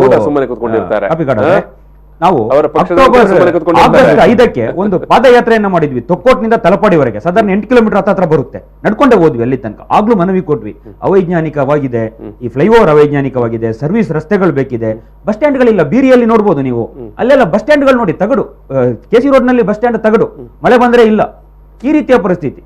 ಇದನ್ನ ಈ ನವಯುಗ ಸಂಸ್ಥೆ ಬರೀ ಟೋಲ್ ಸಂಗ್ರಹದಲ್ಲೇ ಮಾತ್ರ ಇದೆ ಹೊರತು ಮೂಲಭೂತ ಸಮಸ್ಯೆಗಳು ಏನಿದೆ, ಅವ್ರ ಕೆಲಸ ಏನ್ ಮಾಡ್ಬೇಕಾಗಿತ್ತು ಅದನ್ನ ಇನ್ನೂ ಮಾಡ್ಲಿಲ್ಲ. ಆಗ ಅಕ್ಟೋಬರ್ 2 ಗಾಂಧಿ ಜಯಂತಿ ದಿನ ಅದೇ ಫ್ಲೈಓವರ್ ಕೆಳಗಡೆ ಧರಣಿ ಕೂತ್ ಹೇಳಿದ್ವಿ, ಅವೈಜ್ಞಾನಿಕ ಫ್ಲೈಓವರ್ ನೀವು ಸರಿ ಮಾಡಿ ಅಂತ. ಇಲ್ಲ, ಸಂಸದರ ಮನವಿಗೆ ಸ್ಪಂದಿಸಲಿಲ್ಲ. ಸಂಸದರು ಮತ್ತೆ ಮನವಿ ಹೇಳಿದ್ರು, ಈ ವರ್ಷದ ಕೊನೆಯಲ್ಲಿ ಫ್ಲೈಓವರ್ ಉದ್ಘಾಟನೆ ಆಗುತ್ತೆ ಅಂತ. ಅಣಕು ಪ್ರಧಾನಿ ಮೋದಿ, ಗಡ್ಕರಿ ಅವರ, ಸಂಸದ ನಳಿನ್ ರವರ ಒಂದು ಅಣುಕು ವೇಷಧಾರಿಗಳನ್ನ ತಂದು ಉದ್ಘಾಟನೆ ಮಾಡಿ ಮತ್ತೆ ಹೇಳಿದ್ವಿ, ನೀವು ಉದ್ಘಾಟನೆ ಮಾಡುವಾಗ ಈ ರೀತಿ ಉದ್ಘಾಟನೆ ಮಾಡಬೇಡಿ ಅಂತ. ಅವ್ರ ಕಿವಿಗೆ ಬೀಳಿಲ್ಲ, ಬೀಳೋದು ಇಲ್ಲ. ಇವತ್ತು ನೀವೆಷ್ಟೇ ಇಲ್ಲಿ ಹೇಳಿ, ಇಲ್ಲಿ ಸಂಸದರಾಗ್ಲಿ, ಇಲ್ಲಿನ ಯಾರೇ ಆಗ್ಲಿ, ಇಲ್ಲಿ ಜನಪ್ರತಿನಿಧಿಗಳಿದೆಯಲ್ಲ, ಇಲ್ಲಿನ ಮೂಲಭೂತ ಸಮಸ್ಯೆಗಳೇನಿದೆ ಅದು ಸಮಸ್ಯೆಗಳಾಗಿಲ್ಲ. ಆಯ್ತು, ಸಂಸದರು ಮಾತನಾಡಲಿಲ್ಲ. ಉಳ್ಳಾಳದ ಎಂಎಲ್ಎ ಸಂಸದರ ಮೇಲೆ ಒತ್ತಡ ಹೇರಬೇಕಾಗಿತ್ತು. ಅದೇ ರೋಡ್ ಅಲ್ಲಿ ಆಚೆ ಈಚೆ ಹೋಗ್ತಾ ಇದ್ದಾರೆ, ಎಸಿ ಕಾರ್ನಲ್ಲಿ ಹೋಗ್ತಾರೆ, ಮುಂದ್ಗಡೆ ಪೊಲೀಸ್ ಇದಿರ್ತದೆ, ಏನು ಬಂದೋಬಸ್ತ್ ಕೊಡುವಂತ ಪೊಲೀಸ್ ಜೀಪ್ ಇರ್ತದೆ, ಅವರ ಸೈರನ್ನಿಗೆ ಎಸ್ಕಾಟಿಗೆ ದಾರಿ ಬಿಟ್ಟು ಕೊಡ್ಲಿಕ್ಕೆ ಜನಸಾಮಾನ್ಯರು ಇರ್ತಾರೆ, ಆರಾಮವಾಗಿ ಅವ್ರು ಹೋಗಿ ಬರ್ತಾರೆ. ಪಾಪ ಬೈಕ್ ನಲ್ಲಿ ಹೋಗುವಂತವ್ರು ನಿನ್ನೆ ದಿನ ಬಲಿ ಆದ್ರಂತಲ್ಲ ಅಂತ ಅಮಾಯಕರು ಬಲಿ ಆಗ್ತಾರೆ. ಇವರು ನಾನು ಹೇಳಿದ್ನಲ್ಲ, ಶಾಸಕರ ಜವಾಬ್ದಾರಿ ಇದೆ. ಮೌನ ಇದೆಯಲ್ಲ, ಮೌನ ಸಮ್ಮತಿ ಲಕ್ಷಣಂ ಅಂತಾರೆ. ಮೌನವೂ ಇದೆಯಲ್ಲ, ಮೌನ ಅತ್ಯಂತ ಅಪಾಯಕಾರಿ, ಸಜ್ಜನರ ಮೌನವೇ ಅಪಾಯಕಾರಿ ಅಂತೀವಿ. ಹಾಗಾಗಿ ಶಾಸಕರ ಮೌನ ಇದೆಯಲ್ಲ, ಇದು ಈ ವ್ಯವಸ್ಥೆನ ಸರಿಪಡಿಸಲಿಕ್ಕೆ ಆಗದೇ ಇರುವಲ್ಲಿ ಒಂದು ಪಾತ್ರ. ನಾನು ಒಂದು ವಿಷಯ ನೆನಪಿಸಬೇಕು ನಿಮಗೆ, 3 ಮಂದಿ ಕೂಡ, ನಿಮಗೆ ಕೂಡ ನೆನಪಿರ್ಬೋದು. ಎಷ್ಟೋ ಆಯ್ತು, ಒಂದಷ್ಟು ವರ್ಷ ತಕೊಂಡು ಹೇಗೋ ಆ ಫ್ಲೈಓವರ್ ಉದ್ಘಾಟನೆ ಆಯಿತು. ನೀವು ಹೇಳ್ತೀರಿ ನೀವೇ ಮೊದಲು ಉದ್ಘಾಟನೆ ಮಾಡಿದೆವು ಅಂತ, ಏನು ಅಣುಕು ಪ್ರದರ್ಶನದ ಮೂಲಕ ಆಯ್ತು. ಆನಂತರವಾದರೂ MP ಅವರು ಉದ್ಘಾಟನೆ ಮಾಡಿದ್ರು. ನೋಡಿ, ಆ ಫ್ಲೈಓವರ್ ಉದ್ಘಾಟನೆ ಮಾಡಿದ ದಿವಸ ಆ ಫ್ಲೈಓವರ್ನ ಸ್ಟಾರ್ಟಿಂಗ್ ಪಾಯಿಂಟ್ ಮತ್ತು ಎಂಡಿಂಗ್ ಪಾಯಿಂಟಲ್ಲಿ ಅದು ಅವೈಜ್ಞಾನಿಕವೋ, ಅಲ್ಲಿ ಅಪಘಾತ ಆಗುತ್ತೋ ಅನ್ನೋ ಬಗ್ಗೆ ಪರಿಶೀಲನೆ ಮಾಡ್ತಾರೆ. ಯಾವಾಗ? ಉದ್ಘಾಟನೆ ಮಾಡುವ ದಿವಸ. ಇದು 7-8 ವರ್ಷ ಅದು ಕನ್ಸ್ಟ್ರಕ್ಷನ್ ಆಗುವ ಟೈಮಲ್ಲಿ ಯಾರೂ ಅದಕ್ಕೆ ತಲೆಬಿಸಿ ಮಾಡಿಕೊಂಡಿಲ್ಲ. ಮತ್ತು ಇನ್ನೂ ಒಂದು ವಿಷಯ ಅಂತ ಹೇಳಿದ್ರೆ, ನಿಮ್ಮ ಸಂಸದರು ಉದ್ಘಾಟನೆ ಮಾಡಿದ್ರು, ಮರುದಿವಸವಾಗಿ ಉಳ್ಳಾಳ MLA ಅವರು ಪರಿಶೀಲನೆ ಮಾಡ್ತಾರೆ. ಇದು ಓವರ್ ಬ್ರಿಡ್ಜ್ ಪಾಯಿಂಟ್, ಅದು ಅಪಘಾತದ ಸ್ಥಳ ಅಂತೆ ಯಾರೋ ಹೇಳಿದ್ರು ಅಂತ. ಈಗ ಪ್ರಶ್ನೆ ಪ್ರಶ್ನೆ ಆಯ್ತು ಕುಂಪಲ್ ಅವರು, ನೀವು ಹೇಳಿ. ಪ್ರಶ್ನೆ ಇವರಿಬ್ಬರು ನಮ್ಮ ಜನಪ್ರತಿನಿಧಿಗಳು, ಒಬ್ಬರು ಪಾರ್ಲಿಮೆಂಟ್ ಮೆಂಬರ್, ಒಬ್ಬರು MLA, ಆ ಪರ್ಟಿಕ್ಯುಲರ್ ಏನು ಘಟನೆ ನಡೆದಿದ್ದೇವೆ ಆ ಪ್ರದೇಶಕ್ಕೆ ಸಂಬಂಧಪಟ್ಟವರು 7-8 ವರ್ಷ ಒಂದು ಕನ್ಸ್ಟ್ರಕ್ಷನ್ ನಡೀತಾ ಇದ್ದಾಗಲೂ ಕೂಡ ನೀವು ಹೇಳಿದಾಗೆ 100ಕ್ಕೆ ಹೆಚ್ಚು ಮನವಿ ಕೊಟ್ಟಿದ್ದೇವೆ ಅಂತ ಹೇಳ್ತಾ ಇದ್ದೀರಿ. ನೀವು ಮನವಿಗೆ ಸ್ಪಂದಿಸಲಿಲ್ಲ ಇಬ್ಬರು ಕೂಡ. ಬಟ್ ಉದ್ಘಾಟನೆ ಆಗುವ ಒಬ್ಬರು ಉದ್ಘಾಟನೆ ದಿವಸ, ಇನ್ನೊಬ್ಬರು ಉದ್ಘಾಟನೆ ಮರುದಿವಸವಾಗಿ ಪರಿಶೀಲನೆ ಮಾಡ್ತಾರೆ ಅಂತ ಹೇಳಿದ್ರೆ ಇದು ನಾಟಕವೋ ಏನೋ ಗೊತ್ತಿಲ್ಲ. ಇಬ್ರಾಹಿಂ ಅವರು DC ಇರುವಾಗ, ಒಂದು ನಿಮಿಷ, ಜಿಲ್ಲಾಧಿಕಾರಿ ಇಬ್ರಾಹಿಂ ಇರುವಾಗ ಒಂದು ಬಹಳ ಒಂದು ದೊಡ್ಡ ಮೀಟಿಂಗ್ ಆಯ್ತು ಜಿಲ್ಲಾಧಿಕಾರಿ ಕಚೇರಿ ಒಳಗಡೆ. ಎಲ್ಲ ಸಂಘ ಸಂಸ್ಥೆಯವರು ಬಂದಿದ್ರು. ಅದು 2 ವಿಷಯ, ತೊಕ್ಕೋಟು ಫ್ಲೈಓವರ್ ಮತ್ತು ಟೋಲ್ ಗೇಟ್ ವಿಷಯ, 2 ವಿಷಯವನ್ನು ಇಟ್ಕೊಂಡು ಒಂದು ದೊಡ್ಡ ಮಟ್ಟದ ಒಂದು ಮೀಟಿಂಗ್ ಆಯ್ತು. ಎಲ್ಲ ಸಂಘ ಸಂಸ್ಥೆಯವರು ಬಂದಿದ್ರು. ಯಾರೆಲ್ಲ ಮನವಿಯನ್ನು ಕೊಟ್ಟಿದ್ದಾರೆ ಅವರಿಗೆಲ್ಲರಿಗೂ ಕರೆ ಕೊಟ್ಟಿತ್ತು. ಎಲ್ಲರೂ ಬಂದಿದ್ರು, MLA ಇದ್ರು, MP ಇದ್ರು, ನವಯುಗದ ಮುಖ್ಯಸ್ಥರು ಕೂಡ ಎಲ್ಲರೂ ಇದ್ರು. ಆವತ್ತಿನ ದಿನಗಳಲ್ಲಿ ಈ ವಿಷಯ ಪ್ರಸ್ತಾಪ ಆಗಿದೆ. ನಾನು ಕೂಡ ಆ ಮೀಟಿಂಗ್ ಅಲ್ಲಿ ಇದ್ದೆ. ನಮ್ಮ ಟ್ಯಾಕ್ಸಿ ಅಸೋಸಿಯೇಷನ್ ಕೂಡ ಅದರಲ್ಲಿ ಭಾಗಿಯಾಗಿತ್ತು, ಪಕ್ಷದವರು ಕೂಡ ಭಾಗಿಯಾಗಿದ್ರು. ಅದರಲ್ಲಿ ಆ ಮೀಟಿಂಗ್ ಅಲ್ಲಿ ಚರ್ಚೆ ಆಗುವಾಗ ನವಯುಗ ಕನ್ಸೆಷನ್ ಅವರು ಹೇಳಿದ್ದು 2 ಕಡೆ ಸರ್ವಿಸ್ ರೋಡ್ ಕೊಟ್ಟೇ ನಾವು ಉದ್ಘಾಟನೆ ಮಾಡುದು ಒಂದು. ಎರಡನೇದ್ದು, ನಾವು ಉಳ್ಳಾಲಕ್ಕೆ ಅಂಡರ್ ಪಾಸ್ ಕೊಡ್ತೇವೆ, ಉದ್ಘಾಟನೆ ಮುಂಚೆ ಅಂಡರ್ ಪಾಸ್ ಮಾಡಿ ಕೊಡ್ತೇವೆ ಅಂತ ಹೇಳಿ ಜಾಗ ಕೂಡ ಎಕ್ವೈರ್ ಮಾಡಿದ್ದಾರೆ. ಅಲ್ಲಿ ಬದಿಯಲ್ಲಿ 2 ಮನೆ ಇದೆ, ಆ ಮನೆಗೆ ಕೂಡ ನೋಟಿಸ್ ಕೊಟ್ಟು ಜಾಗ ಕೂಡ ಎಕ್ವೈರ್ಮೆಂಟ್ ಮಾಡಿ ಫ್ಲೈಓವರ್ ಅಂಡರ್ ಪಾಸ್ ಉಳ್ಳಾಲಕ್ಕೆ ಕೊಡ್ತೇನೆ ಎಂಬ ಮಾತು ಅಲ್ಲಿ ಕಂಪ್ಲೀಟ್ ಆಗಿದೆ. ಕೊನೆಗೆ ಆ ಮೀಟಿಂಗ್ ಮುರಿದದ್ದು ಟೋಲ್ ಗೇಟ್ ನ ವಿಷಯ ಚರ್ಚೆ ಮಾಡುವಾಗ ನಮ್ಮ ಸಂಸದರೇ ನಾನು ಇವರನ್ನು ಡೆಲ್ಲಿಯಲ್ಲಿ ನೋಡ್ಕೊಳ್ತೇನೆ ಅಂತ ಹೇಳಿ ಆ ಮೀಟಿಂಗ್ ಅನ್ನು ಅಲ್ಲಿ ಅರ್ಧಕ್ಕೆ ಡೆಲ್ಲಿಯಲ್ಲಿ ಕಾಣ್ಲಿಕ್ಕೆ ಸಿಗ್ಲಿಲ್ವೇ? ಈಗ ನವಯುಗದವರು ದಿನೇಶ್ ಅವರೇ, ನವಯುಗದವರು ಎಷ್ಟು ಡೇಟ್ ಕೊಟ್ಟಿಲ್ಲ. ಪಂಪಲ್ ಫ್ಲೈಓವರ್ ಅನ್ನು ಕನ್ಸ್ಟ್ರಕ್ಷನ್ ಮಾಡಿಕೊಳ್ಳಲಿಕ್ಕೆ ಎಷ್ಟು ಬಾರಿ ಡೇಟ್ ಕೊಟ್ಟಿಲ್ಲ. ಅಂಡರ್ ಪಾಸ್ ಅವೈಜ್ಞಾನಿಕವಾಗಿದೆ. ತಾತ್ಕಾಲಿಕವಾಗಿ ಏನಾದ್ರೂ ಒಂದು ಸ್ವಲ್ಪ ಅದಕ್ಕೆ ಪರಿಹಾರಗಳು ಕಂಡುಹಿಡಿಬಹುದಾಗಿತ್ತು. ಒಂದು ಅದೇ ಜಿಗ್ಜಾಗ್ ಮಾದರಿ ಒಂದು ವ್ಯವಸ್ಥೆನ ಮಾಡಬಹುದಿತ್ತು. ಇರ್ಲಿ, ಅದು ಬೇಡ. ಒಂದು ಸಿಗ್ನಲ್ ಲೈಟ್ ಆದ್ರೂ ಇಡಬಹುದು ತಾನೆ. ಒಂದು ಏನು ಟ್ರಾಫಿಕ್ ಸಿಗ್ನಲ್ ಬರ್ತದೆ, ಗ್ರೀನ್ ರೆಡ್, ಅದನ್ನಾದ್ರೂ ಇಟ್ರೆ ಒಂದು ಆಟೋಮೆಟಿಕ್, ಅದು ಮ್ಯಾನುವಲ್ ಇಲ್ಲ. ಯಾರು ಬೇಡ, ಒಂದು 60 ಸೆಕೆಂಡಿಗೋ 30 ಸೆಕೆಂಡಿಗೋ ಕೊಟ್ಟರು ಇದೆಯಲ್ಲ, ಸಾಧಾರಣ ಮಟ್ಟಿಗೆ ಒಂದು ಟ್ರಾಫಿಕ್ ಕಂಟ್ರೋಲ್ ಅನ್ನ ಮಾಡಬಹುದು. ಈ ಎಲ್ಲೆಲ್ಲಿ ಅಪಾಯಕಾರಿ ಪ್ರದೇಶಗಳಿದೆ ಏನೂ ಇಲ್ಲ, ಬೇಕಾಬಿಟ್ಟು ಹೋಗುವಂತದ್ದೇ. ವಾಹನಗಳಿದೆಯಲ್ಲ, ಅವರು ಏನೋ ಒಂದು ರೀತಿ ನಾವು ಇಲ್ಲಿಂದ ದುಬೈಗೆ ಹೋದಾಗ ದುಬೈನಲ್ಲಿ ಓಡಿಸ್ತೀವಲ್ಲ, ಅವರ ಒಂದು ಅಷ್ಟು ದೊಡ್ಡ ಹೆದ್ದಾರಿಗಳು ಕಾಣ್ಬೇಕಾದ್ರೆ ನಮ್ಗೆ ಏನೋ ನಮ್ಮ ವೇಗ ಹೆಚ್ಚುತ್ತೆ. ಅದೇ ರೀತಿ ಅವರಿಗಾಗಿದೆ. ಅಲ್ಲಿಂದ ಚಿಕ್ಕ ದಾರಿಯಲ್ಲಿ ಬರುವಂತವ್ರು ಇಲ್ಲಿ ಬಂದ ನಂತರ ವೇಗ ಇರುತ್ತಾರೆ. ಮೊನ್ನೆ ಮಂಜೇಶ್ವರದ 2 ಹುಡುಗರು ಅಲ್ಲೇ ಸ್ವಲ್ಪ ಕೊಲ್ಯದ ಹತ್ರನು ಅಪಘಾತಕ್ಕೀಡಾಗಿ ಇಲ್ಲಿ ನೀವು ಹೈವೇ ಅದು ಒಂದು ಬಲಿಪೀಠ, ಬೇರೆ ಏನೂ ಅಲ್ಲ. ಅಲ್ಲಿ ಅಮಾಯಕರು ಬೇಕಾದಷ್ಟು ಜನ ಹೋಗಿದ್ದಾರೆ. ಕಣ್ಣೀರ ಶಾಪ ಇದೆಯಲ್ಲ ಈ ನವಯುಗ ಸಂಸ್ಥೆಯವರಿಗೆ. ತಾವು ಬರೀ ತೊಕ್ಕೊಟ್ಟಿದ್ದು ಮಾತ್ರ ಅನ್ಸೈಂಟಿಫಿಕ್ ಹೇಳ್ತೀರಿ, ಅವೈಜ್ಞಾನಿಕ. ಇಡೀ ಕುಂದಾಪುರದಿಂದ ಇಲ್ಲಿ ತನಕ ಎಲ್ಲಾ ಅವೈಜ್ಞಾನಿಕ. ನೋಡಿ, ಅಂಡರ್ ಪಾಸ್ ಹೆಸರು ಬೇರೆ, ನವಯುಗ ಸಂಸ್ಥೆಯನ್ನು ತಗೊಂಡು ಬ್ಲಾಕ್ ಲಿಸ್ಟ್ ಹಾಕ್ಬೇಕು. ಅವರು ಪ್ರಭಾವಶಾಲಿಗಳೇ, ಅವರೇನು ಕಡಿಮೆ ಅವರಲ್ಲ. ನವಯುಗ ಅನ್ನೋದಿದೆಯಲ್ಲ, ಜಗನ್ಮೋಹನ್ ರೆಡ್ಡಿ ಅವರ ಮಗನ ಸಂಸ್ಥೆ ಅದು. ಯಾರು ನಮ್ಮ ರಾಜಶೇಖರ್ ರೆಡ್ಡಿ ಅವರ ಮಗನ ಸಂಸ್ಥೆ. ಅವರೇನು ಪ್ರಭಾವಶಾಲಿಗಳೇ. ಯಾವ ರೀತಿಯ ಪ್ರಭಾವಕಾರ ಅವ್ರು ಬೀಡ್ಬಳ್ಳು. ಇವತ್ತು ಟೋಲ್ ಗೇಟ್ ನಲ್ಲಿ ಯಾವ ರೀತಿಯ ಪ್ರಭಾವಗಳನ್ನ ಬಳಸ್ತಿದ್ದಾರೆ ಅನ್ನೋದು ನೀವು ನೋಡಿರ್ಬೋದು. ಅದರ ಸಾಮಾನ್ಯ ಒಬ್ಬ ಇಂಜಿನಿಯರ್ ಕೂಡ ನಿಮ್ಮ ಜನಪ್ರತಿನಿಧಿಗಳನ್ನು ಕೇರ್ ಮಾಡಲ್ಲ ಅಂತ. ಕೇರ್ ಮಾಡೋದಿಲ್ಲ. ನೀವು ಕೇಳಿದ ಮಾತಿದು ತಾರನಾಥ್ ಒಂದು ನಿಜ. ಸ್ಥಳೀಯ ಸಂಸ್ಥೆಗಳಿಗೆ ಒಂದು ಅದರದೇ ಆದ ಪವರ್ ಇದೆ. ತೆಗೆದುಕೊಳ್ಳುವ ನಿರ್ಣಯ ಇದೆಯಲ್ಲ, ಒಂದು ಕೋಕಾ ಕೋಲಾ ಕಂಪನಿಯ ವಿರುದ್ಧ ಒಂದು ಸ್ಥಳೀಯ ಸಂಸ್ಥೆ ಹೋರಾಡಿ ಗೆದ್ದಂತ ಇತಿಹಾಸ ಇದೆ. ಗ್ರಾಮ ಪಂಚಾಯತ್ ಬಸ್ ಸ್ಟ್ಯಾಂಡ್ ಇದೆಯಲ್ಲ, ಗ್ರಾಮ ಪಂಚಾಯತಿಗೆ ಒಂದು ಬಸ್ ಸ್ಟ್ಯಾಂಡ್ ಮೇಲೆ ಕಂಟ್ರೋಲ್ ಇಲ್ಲ. ಹೈವೇಲಿ ಬಸ್ ಸ್ಟ್ಯಾಂಡಿಗೆ 16 ಲಕ್ಷ ರೂಪಾಯಿ ಹೊಸ ನಮ್ಮ ಇದು ಸ್ಮಾರ್ಟ್ ಸಿಟಿ ಬಸ್ ಸ್ಟ್ಯಾಂಡ್. ನಾನೊಂದು ಫ್ಯಾಬ್ರಿಕೇಟರ್ ಅನ್ನು ಕರ್ಕೊಂಡು ಹೋಗಿ ಇದರದ್ದು ಕಾಸ್ಟಿಂಗ್ ಮಾಡಿದೆ. 12 ಲಕ್ಷಕ್ಕಿಂತ ಮೇಲೆ ಹೋಗುದಿಲ್ಲ, 16 ಲಕ್ಷ ಬಿಲ್. ಅದರ ನಂತರ ನೋಡಿ, ನಾವು ಈಗ ಮಾತಾಡುವಾಗ ಎಲ್ಲ ನಾವು ಚುನಾಯಿತ ಪ್ರತಿನಿಧಿಗಳ ಬಗ್ಗೆ ಮಾತಾಡಿದೆವು. ಚುನಾಯಿತ ಪ್ರತಿನಿಧಿ ಒಳ್ಳೆ ಕೆಲಸ ಮಾಡಿದ್ದಾರೆ. ಯಾವ್ದು ಗೊತ್ತುಂಟ? ಒಬ್ಬನ್ನು ಸುಯಿಸೈಡ್ ಮಾಡಿದ್ದಕ್ಕೆ ಇವತ್ತು ಬಲೆ ಹಾಕಿದ್ದಾರೆ. 50 ಲಕ್ಷ ರೂಪಾಯಿ ನೇತ್ರಾವತಿ ಬ್ರಿಡ್ಜಿಗೆ ನೋಡಿ, ಇವತ್ತು ಸುಸೈಡ್ ಮಾಡಿ ಅವರಿಗೆ ಬಲೆ ಹಾಕಿ ಉಳಿಸ್ಲಿಕ್ಕೆ ಆಗುದಿಲ್ಲ. ನೀವು ಮಾನಸಿಕ ತಜ್ಞರ ಹತ್ರ ಕನ್ಸಲ್ಟ್ ಮಾಡಿ ಸುಸೈಡ್ ಮಾಡುವುದನ್ನು ನಿಲ್ಲಿಸುವುದು ಬಲೆ ಅಲ್ಲ, ಅವರಿಗೆ ಕೌನ್ಸಿಲಿಂಗ್ ಮಾಡಿ. ಇವತ್ತು ಸುಸೈಡ್ ಮಾಡುವವರಿಗೆ ಕೌನ್ಸಿಲಿಂಗ್ ಸೆಂಟರ್ ಸ್ಟಾರ್ಟ್ ಮಾಡ್ಲಿ. ಈ ಬಲೆ ಮಾಡುವುದಕ್ಕಿಂತ ಈ ತೊಕ್ಕೋಟ್ ಫ್ಲೈಓವರ್ ಬಗ್ಗೆ ಗಮನ ತವರ್ಸವರೇ ಬಲೆ ಹಾಕಿದ್ರಿಂದ ಗುತ್ತಿಗೆದಾರನಿಗೆ ದುಡ್ಡು ಬರಲಿಲ್ವಾ? ಅಷ್ಟೇ ಆಗಿ ನೋಡ ಈ ಒಂದು ಸಂವಾದ ನಾವು ಮತ್ತೆ ಮುಂದುವರಿಸ್ತೇವೆ. ಸಣ್ಣ ಬ್ರೇಕ್.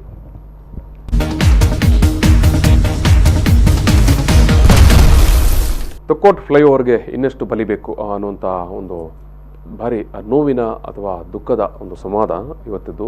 ಯಾಕಂತ ಹೇಳಿದ್ರೆ, ನೀವು ನಿನ್ನೆ ನೋಡಿರ್ತೀರಿ, ನಿನ್ನೆ ಸಂಜೆ ಹೊತ್ತಿಗೆ ಇದೇ ವೇಳೆಗೆ ಇಬ್ಬರು ಯುವ ದಂಪತಿಗಳು ದಾರುಣವಾಗಿ ಮೃತಪಟ್ಟ ಘಟನೆ ತೊಕ್ಕೋಟಿನ ಫ್ಲೈಓವರ್ನ ಒಂದು ಎಂಡ್ ಪಾಯಿಂಟಲ್ಲಿ ಓವರ್ ಬ್ರಿಡ್ಜಲ್ಲಿ ನಡೆಯಿತು. ಆ ವಿಚಾರವಾಗಿ ನಾವು ಮಾತಾಡ್ತಾ ಇದ್ದ ಸಂದರ್ಭದಲ್ಲಿ ದಿನೇಶ್ ಕುಂಪಲ ಅವರು, ಜೆರಾರ್ಡ್ ಟವರ್ಸ್ ಅವರು ಮತ್ತು ಅಶ್ರಫ್ ಕೇಸಿ ರೋಡ್ ಅವರು ಈಗಾಗಲೇ ಇಬ್ಬರು ಕೂಡ ಮೂರು ಮಂದಿ ಕೂಡ ಪ್ರಸ್ತಾಪ ಮಾಡಿದ್ದಾರೆ. ಒಂದು, ಪೊಲೀಸರು ತೋರ್ತಾ ಇರುವಂಥ ಒಂದು ಬೇಜವಾಬ್ದಾರಿಯ ವರ್ತನೆ. ಇನ್ನೊಂದು, ಇಡೀ ಒಂದು ಕನ್ಸ್ಟ್ರಕ್ಷನ್ ಅದು ಒಂದು ವಿಳಂಬ ಮತ್ತು ಅದನ್ನು ತೀರಾ ವೈಜ್ಞಾನಿಕವಾಗಿ ಮಾಡಲಿಕ್ಕೆ ಏನು ನಮ್ಮ ಜನಪ್ರತಿನಿಧಿಗಳು ತೋರಿದಂಥ ಒಂದು ಬೇಜವಾಬ್ದಾರಿಯನ್ನು ಕೂಡ ಮೂರು ಮಂದಿ ಕೂಡ ಪ್ರಸ್ತಾಪ ಮಾಡಿದ್ದಾರೆ. ನಾವು ಏನು ಪರಿಹಾರ ಅಂತ ಅಲ್ಲಿ ಸದ್ಯಕ್ಕೆ, ಯಾಕಂತ ಹೇಳಿದ್ರೆ ಇವತ್ತು ಮಂಗಳೂರಿನ ಪೊಲೀಸ್ ಕಮಿಷನರ್ ಅಲ್ಲಿಗೆ ಭೇಟಿ ಕೊಟ್ಟಿದ್ದಾರೆ. ಏನೇನು ಮಾಡ್ಬೋದು ಇತ್ಯಾದಿಯಾಗಿ ತಕ್ಕ ಮಟ್ಟಿಗೆ ಅಲ್ಲಿ ಏನು ಬ್ಯಾರಿಕೇಡ್ ಇಡುವಂಥ ಮತ್ತು ಇನ್ನೊಂದು ಮಧ್ಯೆ ಇರುವಂಥ ಒಂದು ಪ್ಯಾಸೇಜ್ ಓಪನ್ ಮಾಡುವಂಥ ಕೆಲಸಗಳನ್ನೆಲ್ಲ ಮಾಡಿದ್ದಾರೆ. ಇದು ತಾತ್ಕಾಲಿಕವೋ ಅಥವಾ ಎಷ್ಟೋ ದಿವಸಕ್ಕಂತ ಗೊತ್ತಿಲ್ಲ. ಏನು ಮಾಡ್ಬೋದು ದಿನೇಶ್ ಕುಂಪಲ್ ಅವರೇ? ಖಂಡಿತವಾಗಿ ಅದಕ್ಕೆ ಪರಿಹಾರ ಒಂದೇ, ಅಂಡರ್ ಪಾಸ್ ಮಾತ್ರ. ಮೊದಲು ಅದು ಪ್ಲಾನ್ ಪ್ರಕಾರ ಆದದ್ದು ಪಿಲ್ಲರ್, ಅಲ್ಲಿಂದ ಕೆರೆಬೈಲಿಂದ ಕಾಪಿಕಾಡ್ ತನಕ ಪಿಲ್ಲರ್ ಇದ್ದು ನಿಜವಾಗಿ ಮಾಡಬೇಕಾಗಿತ್ತು. ಅಲ್ಲಿ ತನಕ ಪಿಲ್ಲರ್ ನಡಿಯಲ್ಲಿ ಉಳ್ಳಾಲಕ್ಕೆ ಹೋಗುವಂತದ್ದು. ಅದು ಏನ್ ಮಾಡಿದ್ರು, ಫಸ್ಟ್ ಅಲ್ಲಿ ಸಿಂಗಲ್ ರೋಡ್ ಮಾಡಿದ್ರು. ಅದು ಡಬಲ್ ರೋಡ್ ಮಾಡಿದ್ರು. ನಾನು ಹಾಗೆ ಹೇಳಿದಾಗ ಡಬಲ್ ರೋಡ್ ಮಾಡುವ ಅದೇ ವೆಚ್ಚವನ್ನು ಸಣ್ಣದು ಮಾಡಿದೀವಿ. ಅವರು ರಸ್ತೆ ಅಗಲ ಆಯ್ತು, ಉದ್ದ ಕಡಿಮೆ ಆಯ್ತು, ಇಷ್ಟೇ ಆದದ್ದು. ಇದಕ್ಕೆ ಪರಿಹಾರ ಅಂಡರ್ ಪಾಸ್ ಮಾಡಬಹುದು, ಬಹು ಬೇಗನೆ ಮಾಡಬಹುದು. ವೈಜ್ಞಾನಿಕವಾಗಿ ಒಳ್ಳೆ ರೀತಿಯಿಂದ ಮಾಡ್ಲಿಕ್ಕೆ ಆಗ್ತದೆ. ಅಲ್ಲಿ ಜಾಗ ಕೂಡ ಇದೆ. ಅಂಡರ್ ಪಾಸ್ ಮಾತ್ರ ಅದಕ್ಕೆ ಪರಿಹಾರ, ಇಲ್ಲದಿದ್ರೆ ಖಂಡಿತವಾಗಿ ಬೇರೆ ಪರಿಹಾರ ಇಲ್ಲ. ಅಲ್ಲಿ ಅಂಡರ್ ಪಾಸ್ ಪರಿಹಾರ. ಓಕೆ. ಇದು ಅಶ್ರಫ್ ಅವರೇ, ಏನು ಪರಿಹಾರ ಅಂತ ಹೇಳಲಿಕ್ಕೆ ಬಯಸ್ತೇವೆ? ಎಲ್ಲಾ ಕಡೆನೂ ಏನು ವೇಗ ನಿಯಂತ್ರಣ ಏನಿದೆ ಅದನ್ನ ಅಳವಡಿಸ್ಕೊಳ್ಬೇಕು. ಜೊತೆಗೆ ಏನು ಟ್ರಾಫಿಕ್ ಸಿಗ್ನಲ್ಗಳು ಬರ್ತದೆ ಅದು ಅಳವಡಿಸಬೇಕು. ಉಳ್ಳಾಲ ಪ್ರದೇಶದಲ್ಲಿ ಅಂಡರ್ ಪಾಸ್ ಮಾಡಬೇಕು. ಜೊತೆಗೆ ಅಲ್ಲಿ ತಿರುಗುವಂತದ್ದು ಇದೆಯಲ್ಲ, ಅಲ್ಲಿ ಅಂಬಿಕಾ ರೋಡ್ ಹತ್ರ ಒಂದ್ಸತಿ ಮಾಡಿದ್ರು, ಅದನ್ನು ಮಾಡಬಹುದು. ಆ ರೀತಿಯ ಒಂದು ವ್ಯವಸ್ಥೆಗಳನ್ನ ಮಾಡಬೇಕು ಹೊರತು ಬೇರೆ ಇವರು ತಾತ್ಕಾಲಿಕ ಪರಿಹಾರಗಳಿದೆಯಲ್ಲ ಈ ಕಾಪಿಕಾಡ್ ಹತ್ರ, ಆ ರೀತಿಯ ತಾತ್ಕಾಲಿಕ ಈ ಅಡ್ಡ ಇಡುವಂತದ್ದು ಯಾವ್ದು ಕಬ್ಬಿಣದ ಗೇಟ್ ಅನ್ನ ತಂದು ಅಡ್ಡ ಇಡುವಂತದ್ದು ಅದು ತಾತ್ಕಾಲಿಕ ಪರಿಹಾರ ಅದಲ್ಲ. ಶಾಶ್ವತ ಪರಿಹಾರಗಳು ಆಗಬೇಕು. ಜೊತೆಗೆ ಸರ್ವಿಸ್ ರಸ್ತೆಗಳು ಎಲ್ಲಾ ಕಡೆನೂ ಬರಬೇಕು. ಜೊತೆಗೆ ಪೊಲೀಸ್ನವರ ಅಲ್ಲಿ ಏನು ನಾಕಾಬಂದಿ ಮಾಡ್ತಾ ಇದ್ದಾರೆ ಅದು ಸೂಕ್ತ ಪ್ರದೇಶ ಅಲ್ಲ. ಅದಕ್ಕೆ ಅವರು ನೋಡ್ಬೇಕು ಎಲ್ಲಿ ನಾವು ಮಾಡಬಹುದು ಅಂತ. ಕಲ್ಲಾಪುನಲ್ಲಿ ಒಂದು ಪರ್ಮನೆಂಟ್ ಆಗಿ ಒಂದು ಚೆಕ್ ಪೋಸ್ಟ್ ತರ ಮಾಡ್ಕೊಂಡು ಏನು ಟ್ರಾಫಿಕ್ ಅಲ್ಲಿ ತಲಪಾಡಿಯಲ್ಲಿ ಟೋಲ್ ಗೇಟ್ ನವರು ಮಾಡ್ಕೊಂಡಿದ್ದಾರೆ, ಆ ರೀತಿ ಒಂದು ಪೊಲೀಸ್ ಔಟ್ ಪೋಸ್ಟ್ ಗಳನ್ನ ಮಾಡ್ಕೊಳ್ಳಿ. ಗಡಿ ಪ್ರದೇಶ ಹೋಗಿ ಬರುವ ವಾಹನಗಳ ಮೇಲೆ ಇವರು ಕಂಟ್ರೋಲ್ ಇಡ್ಲೇಬೇಕಾಗುತ್ತೆ. ಅಲ್ಲಿ ಮಾಡ್ಲಿ, ವಿಸ್ತಾರವಾದ ನೇರ ರಸ್ತೆ ಇದೆ. ನೀವು ನೋಡಿರ್ಬಹುದು ಪಂಪಲ್ಲಿಂದ ಸ್ವಲ್ಪ ಮುಂದಕ್ಕೆ ಹೋಗುವಾಗ ಉಜ್ಜೋಡಿ, ಅದು ಈಗ ಸ್ಟ್ರೀಟ್ ಈ ತರ ಇದೆ ಸ್ಟ್ರೀಟ್, ಅಲ್ಲಿ ನಿಂತ್ಕೊಂಡು ಪೊಲೀಸರು ಸಂಜೆ ಹೊತ್ತಿಗೆ ಅದು ಕೂಡ ನಿಂತ್ಕೊಂಡು ವಾಹನಗಳನ್ನು ತಡೀತಾರೆ. ಸೊ ಫ್ಲೈಓವರ್ ಅಲ್ಲಿ ಬೇರೆ ವೆಹಿಕಲ್ ಹೋಗ್ತದೆ. ಈಗ ಅವರಿಗೆ ಪಂಪೈಲಲ್ಲಿ ಕೇಸ್ ಹಾಕ್ಲಿಕ್ಕೆ ಗಾಡಿ ಸಿಗುದಿಲ್ಲ. ಅದಕ್ಕಾಗಿ ಅವರು ಅಲ್ಲಿ ಬಂದು ನೀವು ಹೇಳಿದ ಪ್ಲೇಸ್ ಅಲ್ಲಿ ಉಜ್ಜೋಡಿಗೆ ಅಲ್ಲಿ ಫ್ಲೈಓವರ್ ಎಂಟರ್ ಆಗುವಲ್ಲಿ ಅಲ್ಲಿ ಬಂದು ನಿಲ್ಲುದು. ಶಾಶ್ವತ ಪೊಲೀಸ್ ಔಟ್ ಪೋಸ್ಟ್ ಗಳನ್ನ ಮಾಡ್ಕೊಂಡ್ರೆ ಅಲ್ಲಿ ವೆಹಿಕಲ್ ಬರ್ತದೆ, ನಿಧಾನವಾಗಿರ್ತದೆ. ಇವರಿಗೆ ಏನಾದ್ರು ಅವರ ಡಾಕ್ಯುಮೆಂಟ್ ಚೆಕ್ ಮಾಡಿದ್ರೆ ಚೆಕ್ ಮಾಡಿಬಿಡೋದು. ವಿದೇಶಗಳಲ್ಲೆಲ್ಲ ಇದೆ ಆ ರೀತಿಯ ವ್ಯವಸ್ಥೆ.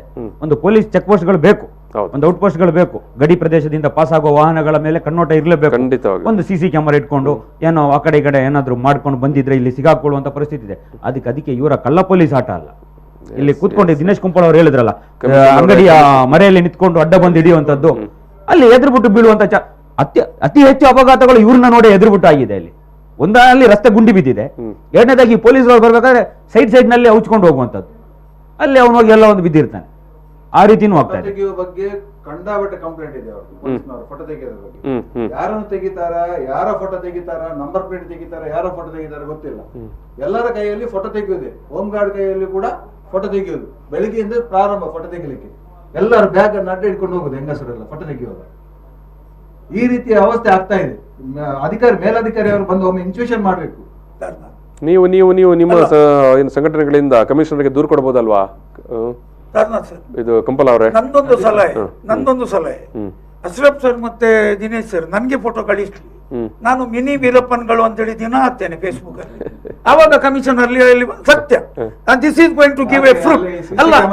ಅಲ್ಲ ಸರ್, ನಾನು ಹೇಳ್ತೇನೆ ಸಿಸಿ ಕ್ಯಾಮರಾ ಅವರ ವಿರೋಧ ಮಾಡಿದ ಕೂಡಲೇ ಅವರದನ್ನು ಇದು ಮಾಡುವುದಿಲ್ಲ, ಗಣನೆಗೆ ತಗೊಳ್ಳುವುದಿಲ್ಲ.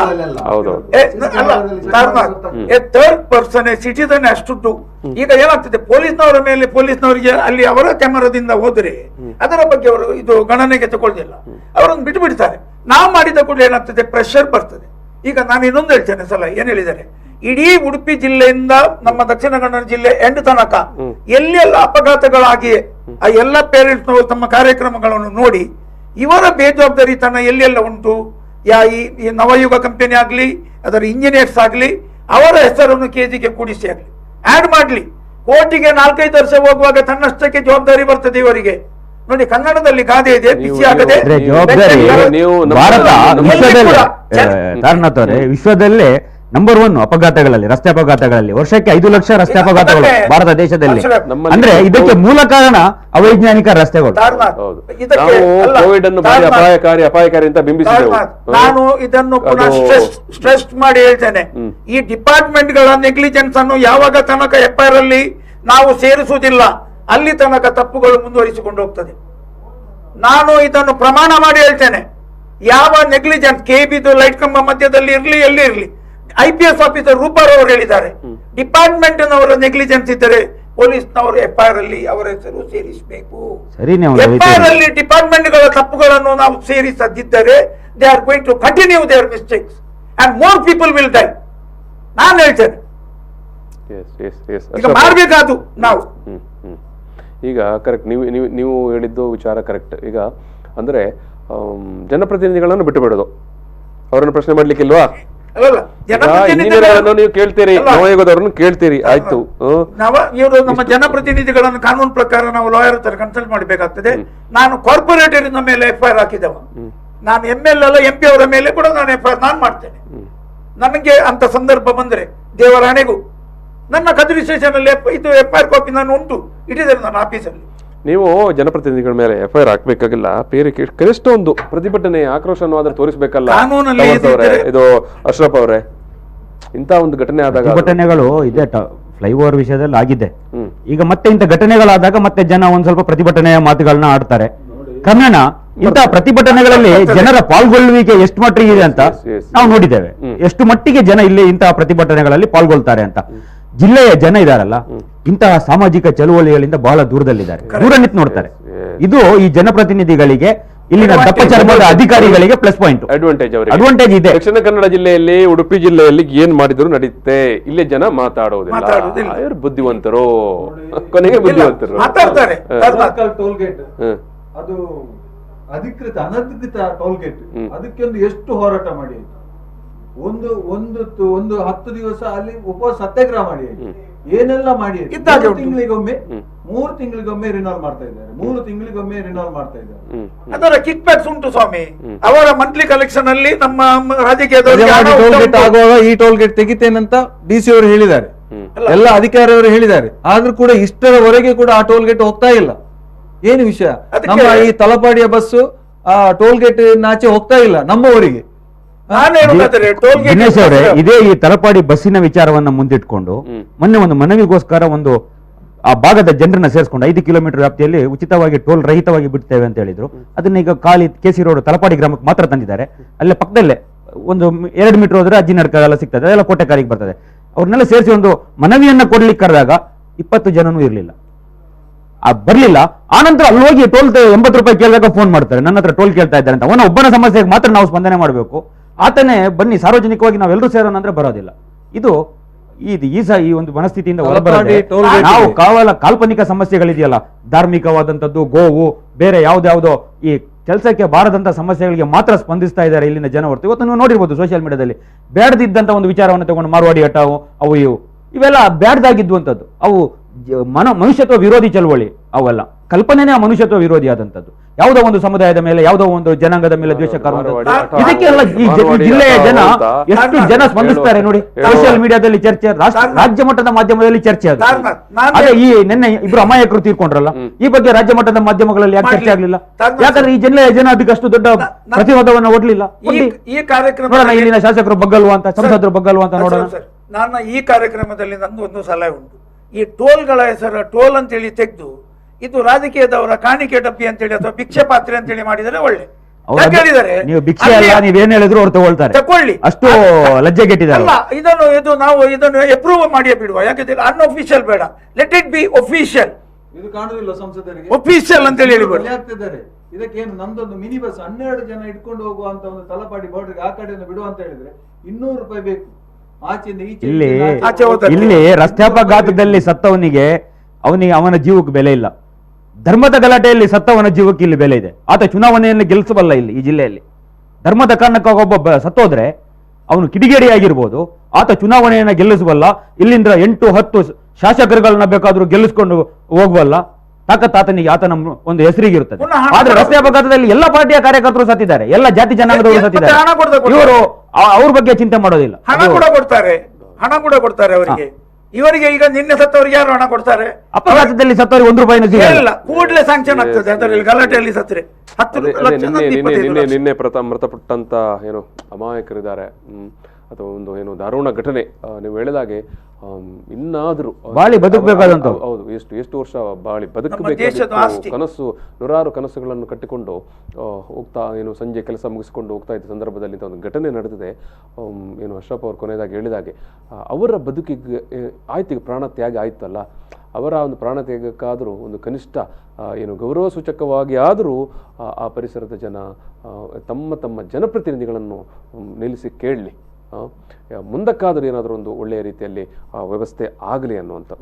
ಸೊ ಈ ಸಂದರ್ಭದಲ್ಲಿ ಅದಕ್ಕಿಂತ ಹೆಚ್ಚು ನಾವು ಏನು ಮಾಡುವಾಗಿಲ್ಲ, ಹೇಳುವಾಗಿಲ್ಲ. ಯಾಕಂತ ಹೇಳಿದ್ರೆ ನೀವು ಆಗಲೇ ಹೇಳಿದ್ರಿ, ಜನ ಯಾವುದಕ್ಕೂ ಕೂಡ ಏನು ಮುಂದೆ ಬರುವುದಿಲ್ಲ ಅಂತ. ಎಷ್ಟು ಸಂಕಷ್ಟ ಬಂದರೂ ಕೂಡ ಏನೋ ಅಲ್ಲಿ ಏನು ಮಾರವಾಡಿಗಳನ್ನು ಓಡಿಸ್ತೇವೆ ಅಂತ ಹೇಳಬೇಕಿದ್ರೆ ಫೇಸ್ಬುಕ್ಕಲ್ಲಿ ಗಂಟೆಗಟ್ಟಲೆ ಬರೀತಾರೆ, ಹಾಕ್ತಾರೆ. ನಾಳೆ ಮಾರವಾಡಿಗಳ ಊರಿಗೆ ಹೋದರೆ ಇವರನ್ನು ಕೂಡ ಅವರು ಓಡಿಸ್ತಾರೆ ಅಷ್ಟೇ, ಬೇರೆ ಏನು ಮಾಡಲಿಕ್ಕೆ ಆಗೋದಿಲ್ಲ. ಇದು ಈ ಒಂದು ಸಂವಾದವನ್ನು ಮುಗಿಸುವ ಈ ಸಂದರ್ಭದಲ್ಲಿ ನಾನು ದಿನೇಶ್ ಕುಂಪಲ ಅವರಿಗೆ ಪ್ರೀತಿಯ ಧನ್ಯವಾದವನ್ನು ಸಮರ್ಪಣೆ ಮಾಡ್ತಾ ಇದ್ದೇನೆ. ಜೆರಾಲ್ಡ್ ಟವರ್ಸ್ ಅವರಿಗೆ ಪ್ರೀತಿಯ ಧನ್ಯವಾದಗಳು. ಅದೇ ರೀತಿ ಅಶ್ರಫ್ KC ರೋಡ್ ಅವರಿಗೆ ಕೂಡ ಪ್ರೀತಿಯ ಧನ್ಯವಾದಗಳು. ವೀಕ್ಷಕರು, ಈ ಒಂದು ಸಂವಾದವನ್ನು ಇಲ್ಲಿ ಮುಗಿಸ್ತಾ ಇದ್ದೇವೆ. ನಮಸ್ಕಾರ.